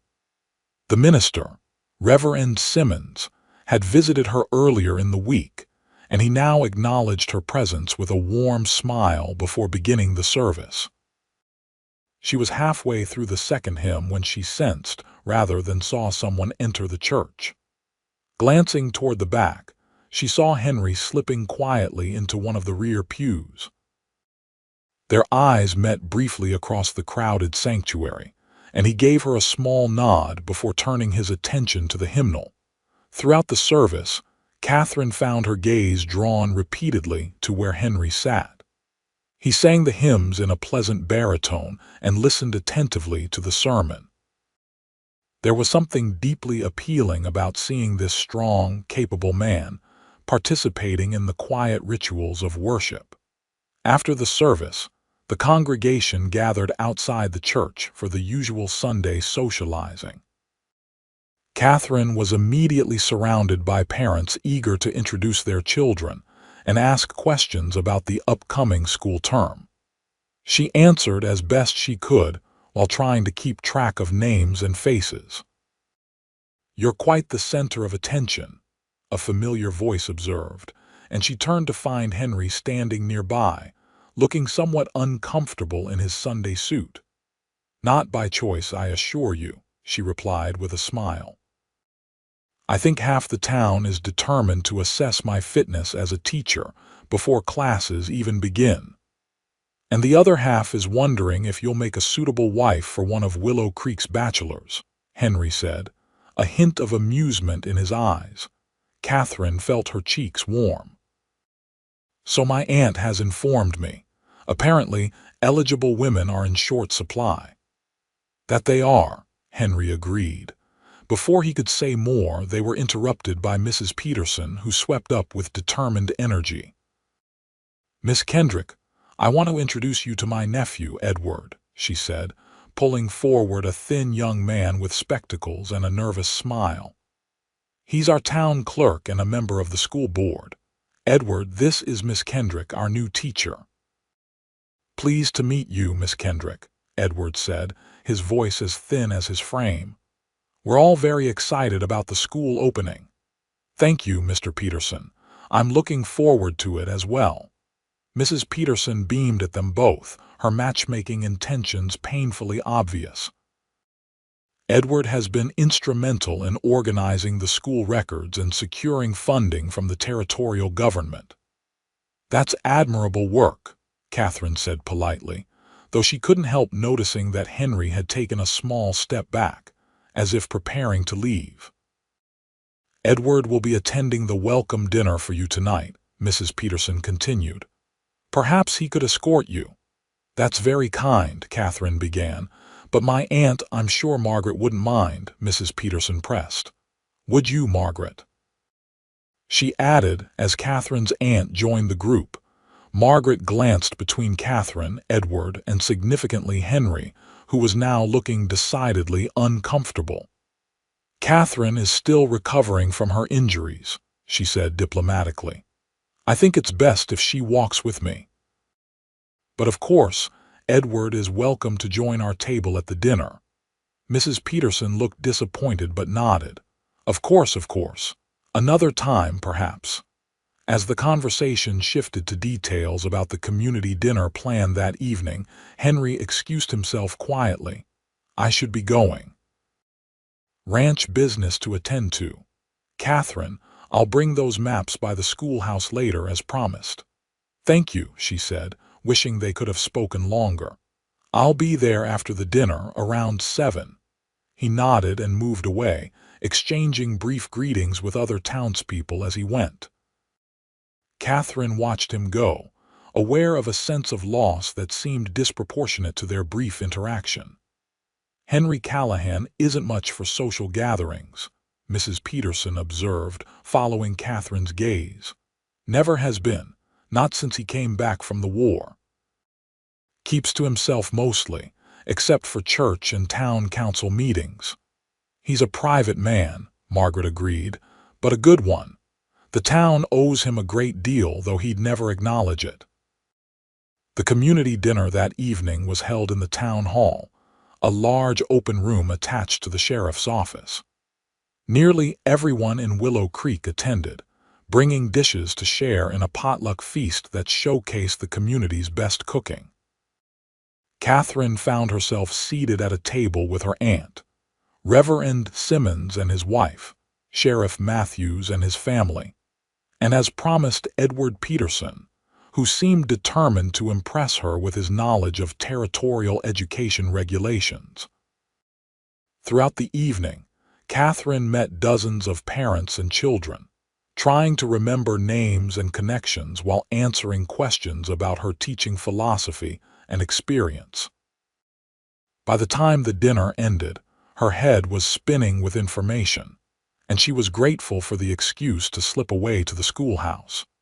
The building was quiet and cool in the early evening light as she lit the lamps and continued her preparations for the next day. She had just finished arranging the primers for the youngest students when a knock at the door announced Henry's arrival. He entered carrying a leather portfolio and a small wooden crate. "As promised," he said, setting both on her desk. "Maps and a few books from my library that might be useful." Catherine opened the portfolio to find several beautifully detailed maps, one of North America, another of Europe, a third of the world. "These are wonderful," she said, running her fingers lightly over the careful lettering. "Much better than anything I could have ordered." "They were my father's," Henry said. "He believed in understanding the wider world, even while living in a small corner of it." The crate contained a dozen books' histories, a volume of Shakespeare, several advanced readers, and a beautifully illustrated natural history with detailed drawings of plants and animals. "Henry, these are too valuable to donate to a schoolhouse where they might be damaged," Catherine protested. Books are meant to be read, not preserved, he said firmly. Besides, I've read them all many times over. Better they inspire young minds here than gather dust on my shelves. Catherine was touched by his generosity. Thank you. The children will benefit greatly from these. Henry nodded, seeming pleased by her reaction. How was the welcome dinner? He asked, leaning against the edge of her desk. Overwhelming, Catherine admitted. So many names to remember, so many questions to answer, and Mrs. Peterson seemed determined that her nephew and I become better acquainted. A flicker of something amusement, concern, crossed Henry's face. Edward is a good man, bit hesitant in his manner but honest and hardworking. He seems very proper, Catherine said diplomatically. Henry's lips twitched. That's one way to describe him, yes. Were you invited to the dinner? Catherine asked, curious about his absence. I was, he acknowledged, but large gatherings aren't to my taste. Besides, I had ranch matters to attend to. So Mrs. Peterson said. She seems to think you're something of a recluse. Henry smiled wryly. Not a recluse, just selective about my company. Their eyes met, and Catherine felt a warmth spread through her at the implication that she was company he chose to keep. The moment stretched between them, comfortable yet charged with unspoken possibilities. Are you nervous about tomorrow? Henry asked, breaking the silence. A little, Catherine admitted. 28 children of different ages and abilities is a challenge even for an experienced teacher. You'll do fine, Henry said with quiet confidence. You have patience and intelligence, and you clearly care about education. The children will respond to that. I hope so, Catherine said, touched by his faith in her. I want to make a difference here, to build something meaningful. You will, Henry said simply. He straightened from the desk. I should let you finish your preparations. Is there anything else you need before tomorrow? Catherine shook her head, though what she truly wanted was for him to stay longer. No, thank you. You've been more than generous already. He moved toward the door, then paused. I've asked Tomas to report to me how the first day goes, he said with a hint of a smile. So teach well, Miss Kendrick. I'll do my best, Mr. Callahan, she replied, matching his teasing tone. After he left, Catherine found herself smiling as she returned to her preparations. Henry's quiet confidence in her abilities had eased her anxiety about the next day, and his thoughtful gifts would make her teaching far more effective.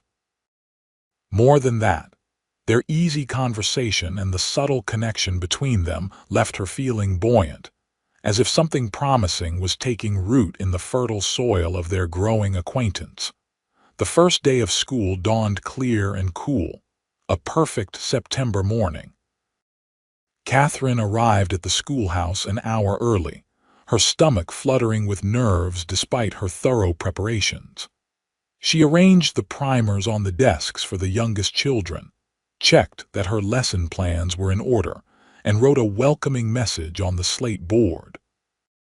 The first student arrived 20 minutes before the official start time, a solemn-faced girl of about 10 with neatly braided blonde hair and a worn but clean dress. She stood hesitantly in the doorway until Catherine beckoned her in. Good morning, Catherine greeted her warmly. You're nice and early. I'm Miss Kendrick. I know, madam, the girl replied. I'm Sarah Miller. My pa says being early shows respect. Your father is quite right, Catherine said. Would you like to help me ring the bell when it's time for school to begin? Sarah's serious face brightened and she nodded eagerly. By the time the school bell rang at 8 o'clock, most of the students had arrived, children ranging from 6 to 16, some confident, others shy, all curious about their new teacher.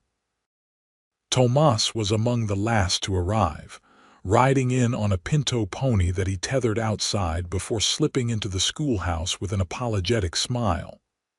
Sorry, Miss Kendrick, he said. Had to help with the morning chores before I could leave. "You're not late, Tomas," Catherine assured him, directing him to a seat near the back where the older students would sit. When all 28 students were seated, Catherine faced them with a calm smile that belied her racing heart. "Good morning, children. I'm Miss Kendrick, and I'm very pleased to be your teacher. This is a special day, the first day of Willow Creek's own school. I know some of you have had schooling before, while others are just beginning. We'll all learn together, and I promise to do my best to help each of you grow in knowledge and understanding." The morning proceeded more smoothly than Catherine had dared hope. She assessed the students' varying levels of knowledge, organized them into groups based on ability rather than age, and set them to work on appropriate tasks. The older students, including Tomas, helped with the younger ones, creating a collaborative atmosphere that Catherine hoped to nurture throughout the term. By the time the noon recess arrived, Catherine was tired but exhilarated. The children spilled out into the schoolyard with their lunch pails, and she sank gratefully into her chair, taking a moment to rest before joining them outside. She was just unwrapping the sandwich her aunt had prepared when a shadow fell across her desk. Looking up, she was surprised to see Henry standing in the doorway. "Mr. Callahan," she said, rising quickly. "I didn't expect to see you today. Thought I'd see how the first morning went," he said, stepping into the schoolroom. "Tomas was supposed to report back, but I was in town on business and decided to check for myself." His eyes took in the orderly room, the work already displayed on the slate. "Seems you have everything well in hand." "It's going better than I expected," Catherine admitted. "The children are eager to learn and they've been very welcoming." "Children are good judges of character," Henry observed. "They know when an adult genuinely cares about them." He gestured to her sandwich. "I'm interrupting your lunch, I apologize." "Not at all," Catherine said quickly. "I'm happy for the company."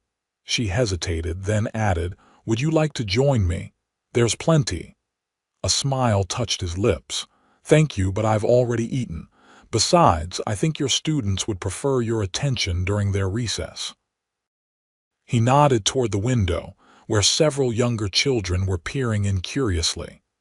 "They're probably wondering who you are," Catherine said, amused by their unabashed curiosity. "Would you like to meet them?" Henry looked momentarily uncomfortable but nodded. "Might as well. I'm on the school board, after all." Outside in the schoolyard, the children gathered around as Catherine introduced Henry. "This is Mr. Callahan, children. He's one of the people responsible for our lovely schoolhouse, and he donated those beautiful maps we looked at this morning." The children regarded him with varying degrees of interest and awe. Most knew him by reputation, and a few, like Tomas, knew him personally. A small boy of about 7 tugged at Henry's sleeve. "Are you really a cowboy, mister?" he asked, eyes wide. "My pa says you got the biggest ranch around." Henry crouched down to the boy's level. "I do have a ranch," he confirmed, "with cattle and horses. Do you like horses, son?" "Yes, sir.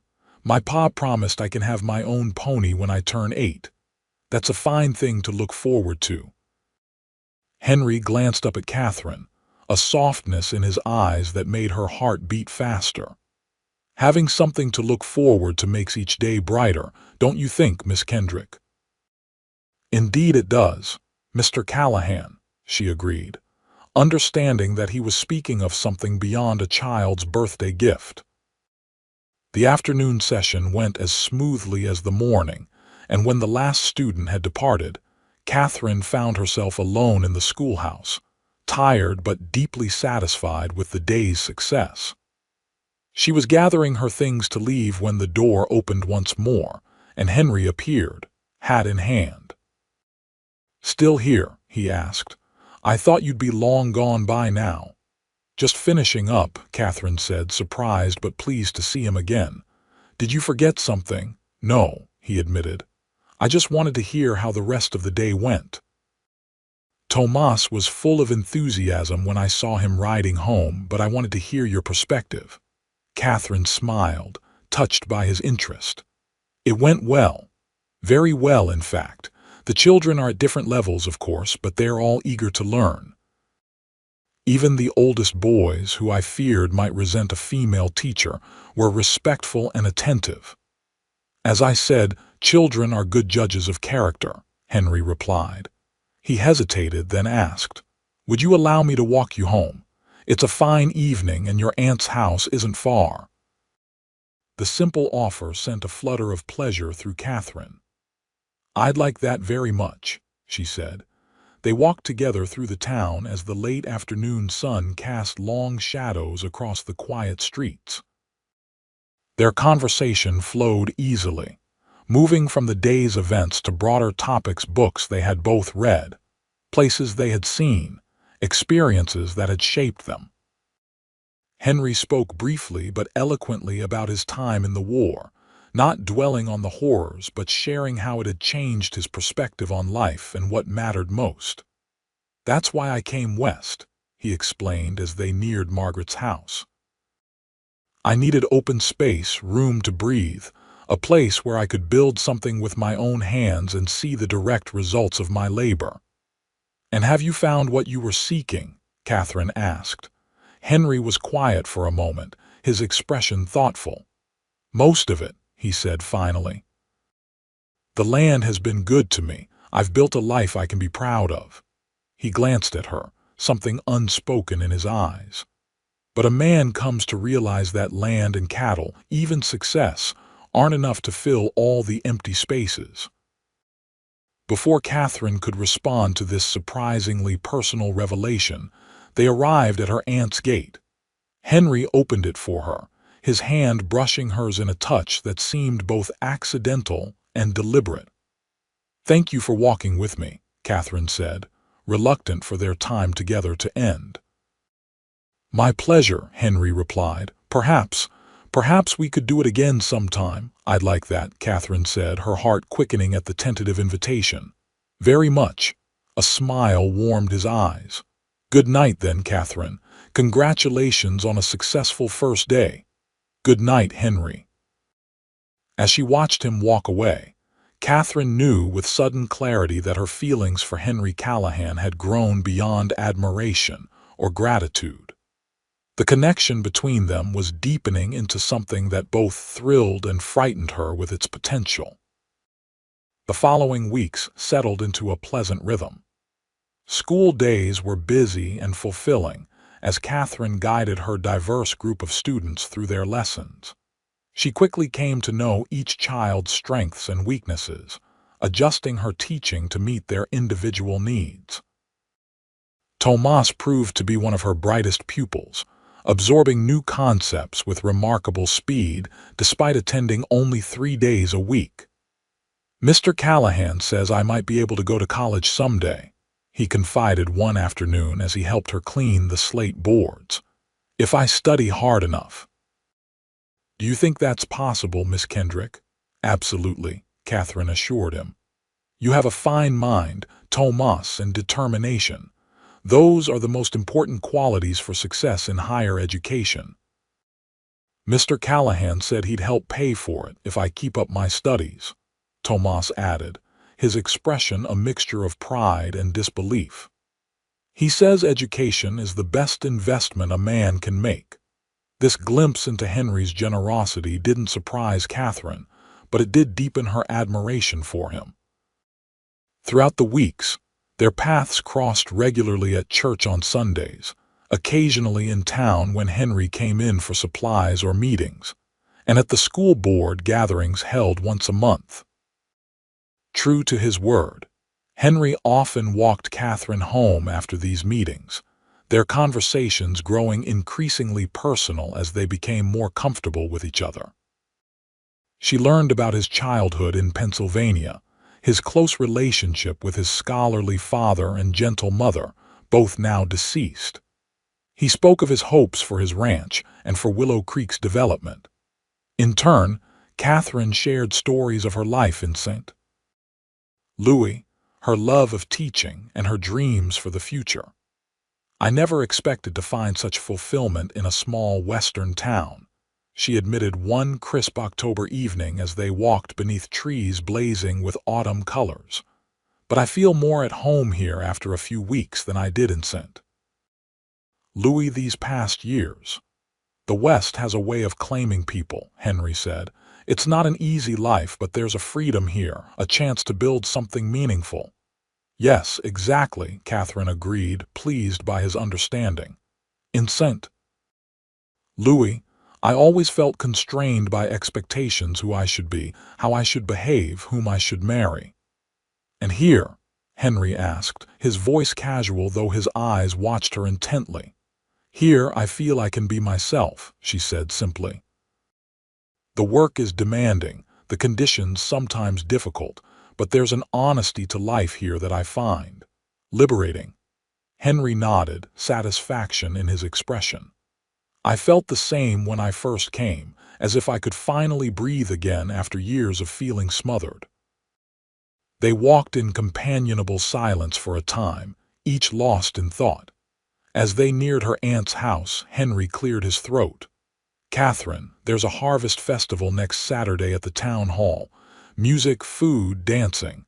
Would you do me the honor of attending with me?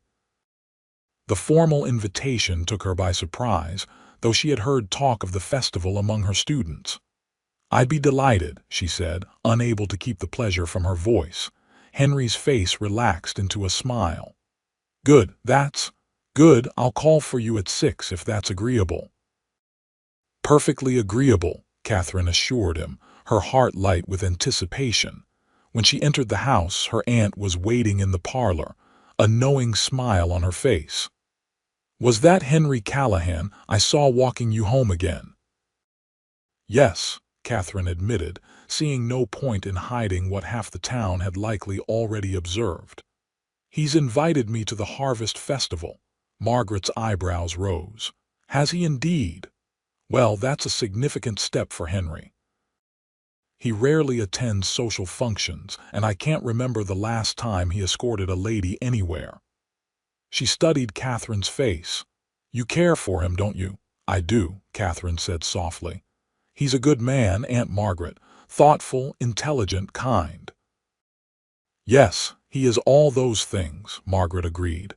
But Catherine, you should know there are aspects of Henry's past that few people here understand completely. The war changed him as it did many men. There are stories. He's mentioned the war, Catherine said. Not in detail, but enough that I understand it left its mark on him. Margaret seemed to weigh her words carefully. His regiment was involved in some of the worst fighting. He rarely speaks of it, but Mrs. Wilkins once told me that he still has nightmares sometimes. She paused. I'm not trying to discourage you, dear. Henry is one of the finest men I know. I just want you to be aware that loving a man who carries such burdens requires a special kind of strength. Catherine considered her aunt's words seriously. I believe I have that strength, she said finally. And I believe Henry is worth it. Margaret's expression softened. Then I'm happy for you both. Just proceed with care. Henry's heart has been guarded for a long time. It will take patience to earn his complete trust. The night of the harvest festival arrived with clear skies and a crispness to the air that hinted at the winter to come. Catherine spent more time than usual preparing, selecting her best dress, a deep blue wool that complemented her eyes, and arranging her chestnut hair in a style more elaborate than her usual simple knot. You look lovely, Margaret pronounced when Catherine emerged from her room. That shade of blue suits you perfectly. You think it's too much? Catherine asked, suddenly nervous. I don't want to appear as if I'm trying too hard. Margaret smiled. My dear, a woman should always try too hard when she's being escorted by a man she cares for. Besides, Henry will appreciate the effort even if he may not comment on it directly. At precisely 6 o'clock, a knock sounded at the door. Henry stood on the porch, dressed in what was clearly his best suit, his dark hair neatly combed, his beard trimmed. He held his hat in his hands, and a flicker of admiration crossed his face when he saw Catherine. "You look beautiful," he said simply. "Thank you," Catherine replied, warmed by the genuine appreciation in his eyes. "You look quite handsome yourself." Henry offered his arm, and they walked together toward the town hall, where lanterns were already lit, and the sounds of music and laughter spilled into the street. Inside, the large room had been transformed with autumn decorations, dried cornstalks, pumpkins, and colorful leaves adorning the walls and tables. A small band played in one corner, and several couples were already dancing. "Miss Kendrick." Children's voices called out as Catherine's students spotted her, rushing over to greet their teacher and eye her escort with undisguised curiosity. "Good evening, children," Catherine said warmly. "Are you enjoying the festival?" They nodded enthusiastically, though their attention remained fixed on Henry, whose presence at a social event was clearly noteworthy. After the children had been called back to their parents, Henry guided Catherine through the crowd, stopping frequently as townspeople greeted them. Catherine was struck by the respect with which everyone treated Henry. Even those who seemed surprised to see him at the festival addressed him with deference, though their curious glances between him and Catherine made their speculation obvious. "People are staring," Catherine murmured as they found a relatively quiet corner. "Not at you," Henry said with a wry smile. "I'm something of a novelty at these gatherings. I haven't attended a town dance in years, and I've certainly never escorted anyone." "Never?" Catherine asked, surprised. "Not since I came to Willow Creek," he confirmed. His eyes held hers. "I've never had sufficient reason until now." The simple statement, delivered without dramatic emphasis but with quiet sincerity, sent warmth spreading through Catherine's chest. Before she could respond, the band struck up a lively reel, and Henry held out his hand. "Would you do me the honor of a dance, Miss Kendrick?" "With pleasure, Mr. Callahan," she replied, placing her hand in his. Henry proved to be a capable dancer, guiding Catherine through the steps with confident ease. "You seem surprised," he observed, noting her expression. "I admit I didn't expect you to be so accomplished on the dance floor," Catherine confessed. "My mother insisted I learn," Henry explained as they circled each other. "Said no education was complete without knowledge of the social graces. I haven't had much occasion to practice in recent years, but some skills, once learned, are never entirely forgotten." They danced several more sets, stopping occasionally for refreshments or conversation with townspeople. Catherine noticed Edward Peterson watching them from across the room, his expression a mixture of disappointment and resignation. "I believe you've broken Mr. Peterson's heart," Henry observed, following her gaze. "I doubt that very much," Catherine replied. "His aunt's ambitions, perhaps, but not his heart." "Don't underestimate your effect on men's hearts, Catherine," Henry said, his voice dropping lower. "Some of us are more vulnerable than we appear." Before Catherine could fully process this remark, Mrs. Wilkins appeared beside them, her face flushed with the exertion of dancing. "Well, don't you two make a handsome couple," she declared without preamble. "Henry Callahan at a dance. I never thought I'd see the day."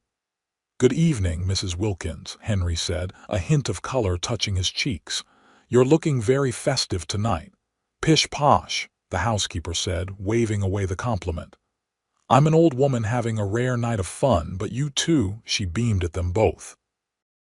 "It does my heart good to see you here together." After Mrs. Wilkins moved on, Henry turned to Catherine with an apologetic smile. "She means well, but subtlety has never been her strong suit."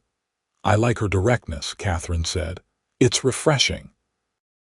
As the evening progressed, they stepped outside for a breath of fresh air. The night was clear and cool, with stars scattered like diamonds across the black velvet sky. Henry draped his coat around Catherine's shoulders when he noticed her shiver. "Thank you for accompanying me tonight," he said as they stood looking up at the stars. "It's been more enjoyable than I expected." "Because of the festival or the company?" Catherine asked, emboldened by the magical quality of the evening. Henry's gaze shifted from the stars to her face. "The company, without question," he said softly. "I haven't felt this content in a very long time." "Neither have I," Catherine admitted. They stood close enough that she could feel the warmth of him, see the way the moonlight silvered the edges of his dark hair. Henry's eyes held hers, and she saw in them a question, a hesitation, and beneath that, a longing that matched her own. Slowly, giving her every opportunity to draw away, he leaned closer. His lips met hers in a kiss so gentle it was almost reverent, a whisper of connection that nonetheless sent Catherine's heart racing. When he drew back, his eyes searched hers, looking for assurance that he hadn't overstepped. "Catherine," he began, his voice rough with emotion, "I know we haven't known each other long, but Henry Callahan." Mrs. Peterson's voice cut through the moment like a knife. "Is that you out here in the dark? The committee is looking for you. It's time for the prize announcements." Henry closed his eyes briefly, as if gathering patience. "I'll be right there, Mrs. Peterson," he called back, his voice remarkably steady considering the interruption.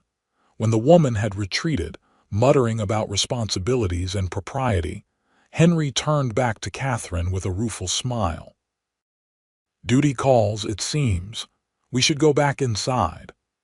"Of course," Catherine agreed, though she felt a keen disappointment that their moment had been cut short. As they walked back toward the hall, Henry took her hand, his fingers intertwining with hers in a gesture that felt both protective and possessive. "We'll continue our conversation another time," he promised quietly, "when we have more privacy." The remainder of the evening passed in a pleasant blur. Henry fulfilled his duty of announcing the winners of various harvest competitions, then returned to Catherine's side for the final dances of the night. Though they didn't speak further of the kiss, or what Henry had been about to say, something had shifted between them, a mutual acknowledgement of feelings that went beyond friendship or casual interest. When Henry escorted Catherine home later that night, he kissed her once more at her aunt's gate, a kiss less hesitant than the first but equally respectful. "Good night, Catherine," he said softly. "Thank you for a memorable evening." "Good night, Henry," she replied, her voice barely above a whisper. "I'll see you at church tomorrow. Wild horses couldn't keep me away," he assured her with a smile that stayed with her long after she had retired to her room. As Catherine prepared for bed, her thoughts full of Henry and the evening they had shared, she realized that her life had changed irrevocably the day she was thrown from that stagecoach.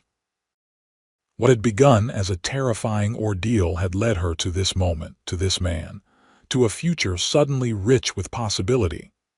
For the first time since her father's death, Catherine fell asleep with a heart full of hope and the certainty that she had found where she truly belonged. The following weeks brought a deepening of the relationship between Catherine and Henry.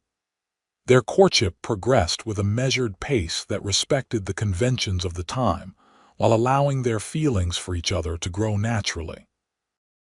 They spent Sunday afternoons together after church, sometimes in the company of Margaret or other friends, sometimes alone for walks along the creek that gave the town its name.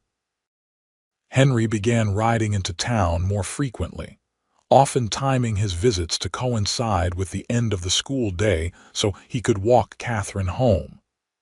The townspeople quickly grew accustomed to seeing them together, and while there was plenty of gossip, most of it was good-natured and approving. "You've brought Henry Callahan back to life," Mrs. Wilkins declared one Sunday when she caught Catherine alone after church. I haven't seen him this happy since before the war." "He's done the same for me," Catherine admitted. "I came west out of necessity with little hope for my future. Now I can't imagine being anywhere else." As November brought colder weather and occasional snow flurries, Henry invited Catherine and Margaret to visit the ranch for Thanksgiving dinner. "Mrs. Wilkins insists," he explained, though his eyes told Catherine the invitation came from him as well. "She says the house needs feminine company for the holiday." "We'd be delighted," Margaret accepted for them both. "It will be a welcome change from my cooking." The Thanksgiving visit was a day Catherine would long remember. The ranch looked different in winter, the landscape stark but beautiful under a light dusting of snow. Inside, the house was warm and inviting, with a fire crackling in the large stone fireplace and delicious aromas emanating from the kitchen. Mrs. Wilkins had outdone herself, preparing a feast that included not only a magnificent roasted turkey, but also ham, several vegetables from the root cellar, fresh baked rolls, and 3 different pies. The foreman and his family joined them, along with Tomas and 2 other ranch hands who had nowhere else to go for the holiday. After the meal, while the others gathered in the parlor for conversation, Henry invited Catherine to join him for a short walk.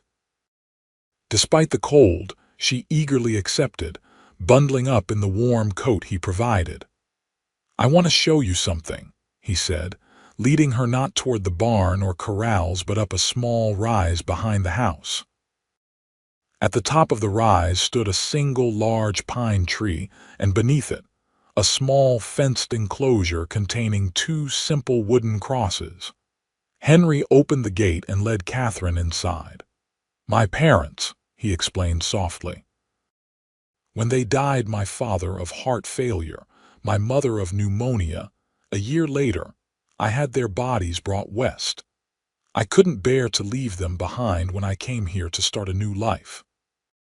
Catherine was deeply moved by this glimpse into Henry's heart, his connection to family, his sense of continuity and respect for those who had shaped him. "It's a beautiful resting place," she said, taking his gloved hand in hers. "They can see everything you've built." "I hope they would be proud," Henry said, his breath forming clouds in the cold air. "My father especially. He always believed in the importance of creating something lasting, something that would benefit others beyond our own time. The ranch, the school, the community you've helped build, these are lasting legacies," Catherine assured him. "He would be very proud." They stood in silence for a moment, paying respect to the people who had raised the man Catherine now knew she loved. Then Henry turned to face her fully, taking both her hands in his. "Catherine, there's something I've been wanting to ask you." His blue eyes were serious, intent on hers. "We haven't known each other long in the traditional sense, but sometimes life brings people together in unexpected ways, and the connection is immediate, undeniable." Catherine's heart began to race as she realized what might be coming.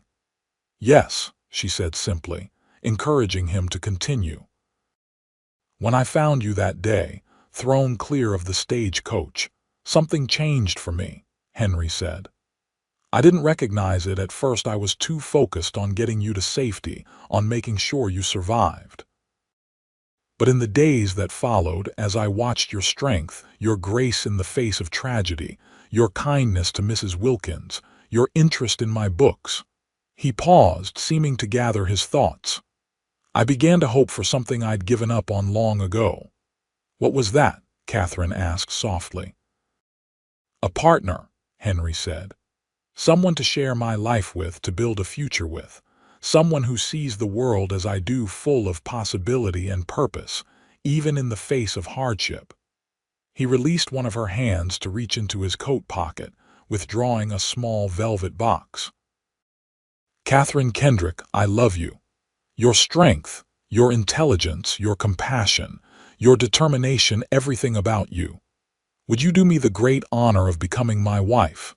Tears welled in Catherine's eyes, not of sadness but of overwhelming joy. "Yes," she whispered, then more strongly, "Yes, Henry, I will marry you." His face broke into a smile of such unrestrained happiness that it transformed him, erasing the reserve that usually characterized his expression. He opened the box to reveal a ring with a modest but beautifully cut diamond flanked by 2 small sapphires. "It was my mother's," he explained as he slipped it onto her finger. "The blue stones reminded me of your eyes the first time I saw you, looking up at me from that sagebrush, determined to survive despite your injuries." "It's beautiful," Catherine said, admiring how the stones caught the winter sunlight. "I'll cherish it always, as a symbol of how we found each other." Henry drew her close, his kiss a perfect blend of tenderness and passion that promised a lifetime of love. When they finally parted, he rested his forehead against hers. "I never thought I'd find happiness like this again," he confessed. "After the war, I believed that part of me was gone forever." "And now?" Catherine asked, her hands resting on his chest, feeling the strong, steady beat of his heart. "Now I know that hope can be reborn," he said, "even in the most unexpected circumstances.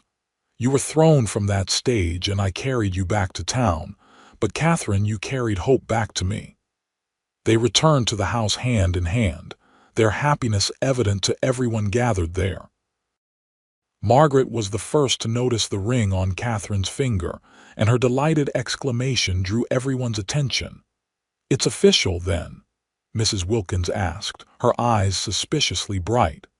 "It is," Henry confirmed, his arm around Catherine's waist. "Miss Kendrick has done me the great honor of agreeing to become my wife." The announcement was met with congratulations and genuine happiness from everyone present. Even Margaret, who had initially harbored some reservations about the speed of their relationship, seemed thoroughly convinced by the evident love between them.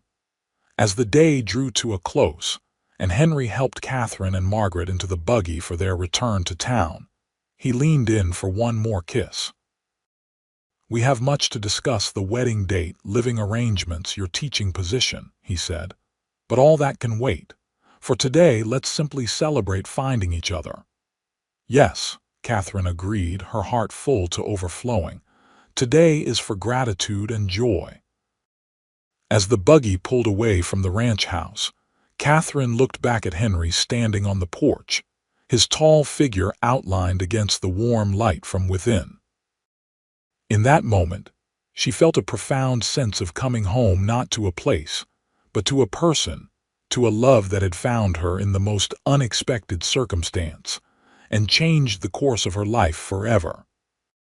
The story of the stagecoach robbery that had nearly claimed her life would always be a part of her, but it was no longer a tale of tragedy and loss. Instead, it had become the beginning of something beautiful, the moment when disaster transformed into destiny, when a chance encounter became the foundation for a lifetime of love. Catherine and Henry were married on Christmas Eve in the small white church of Willow Creek, with snow falling gently outside and candles illuminating the interior with golden light. The entire town turned out for the ceremony, which was simple but deeply meaningful. Catherine wore a gown of ivory silk that Margaret had helped her make, with lace at the collar and cuffs that had once belonged to her mother.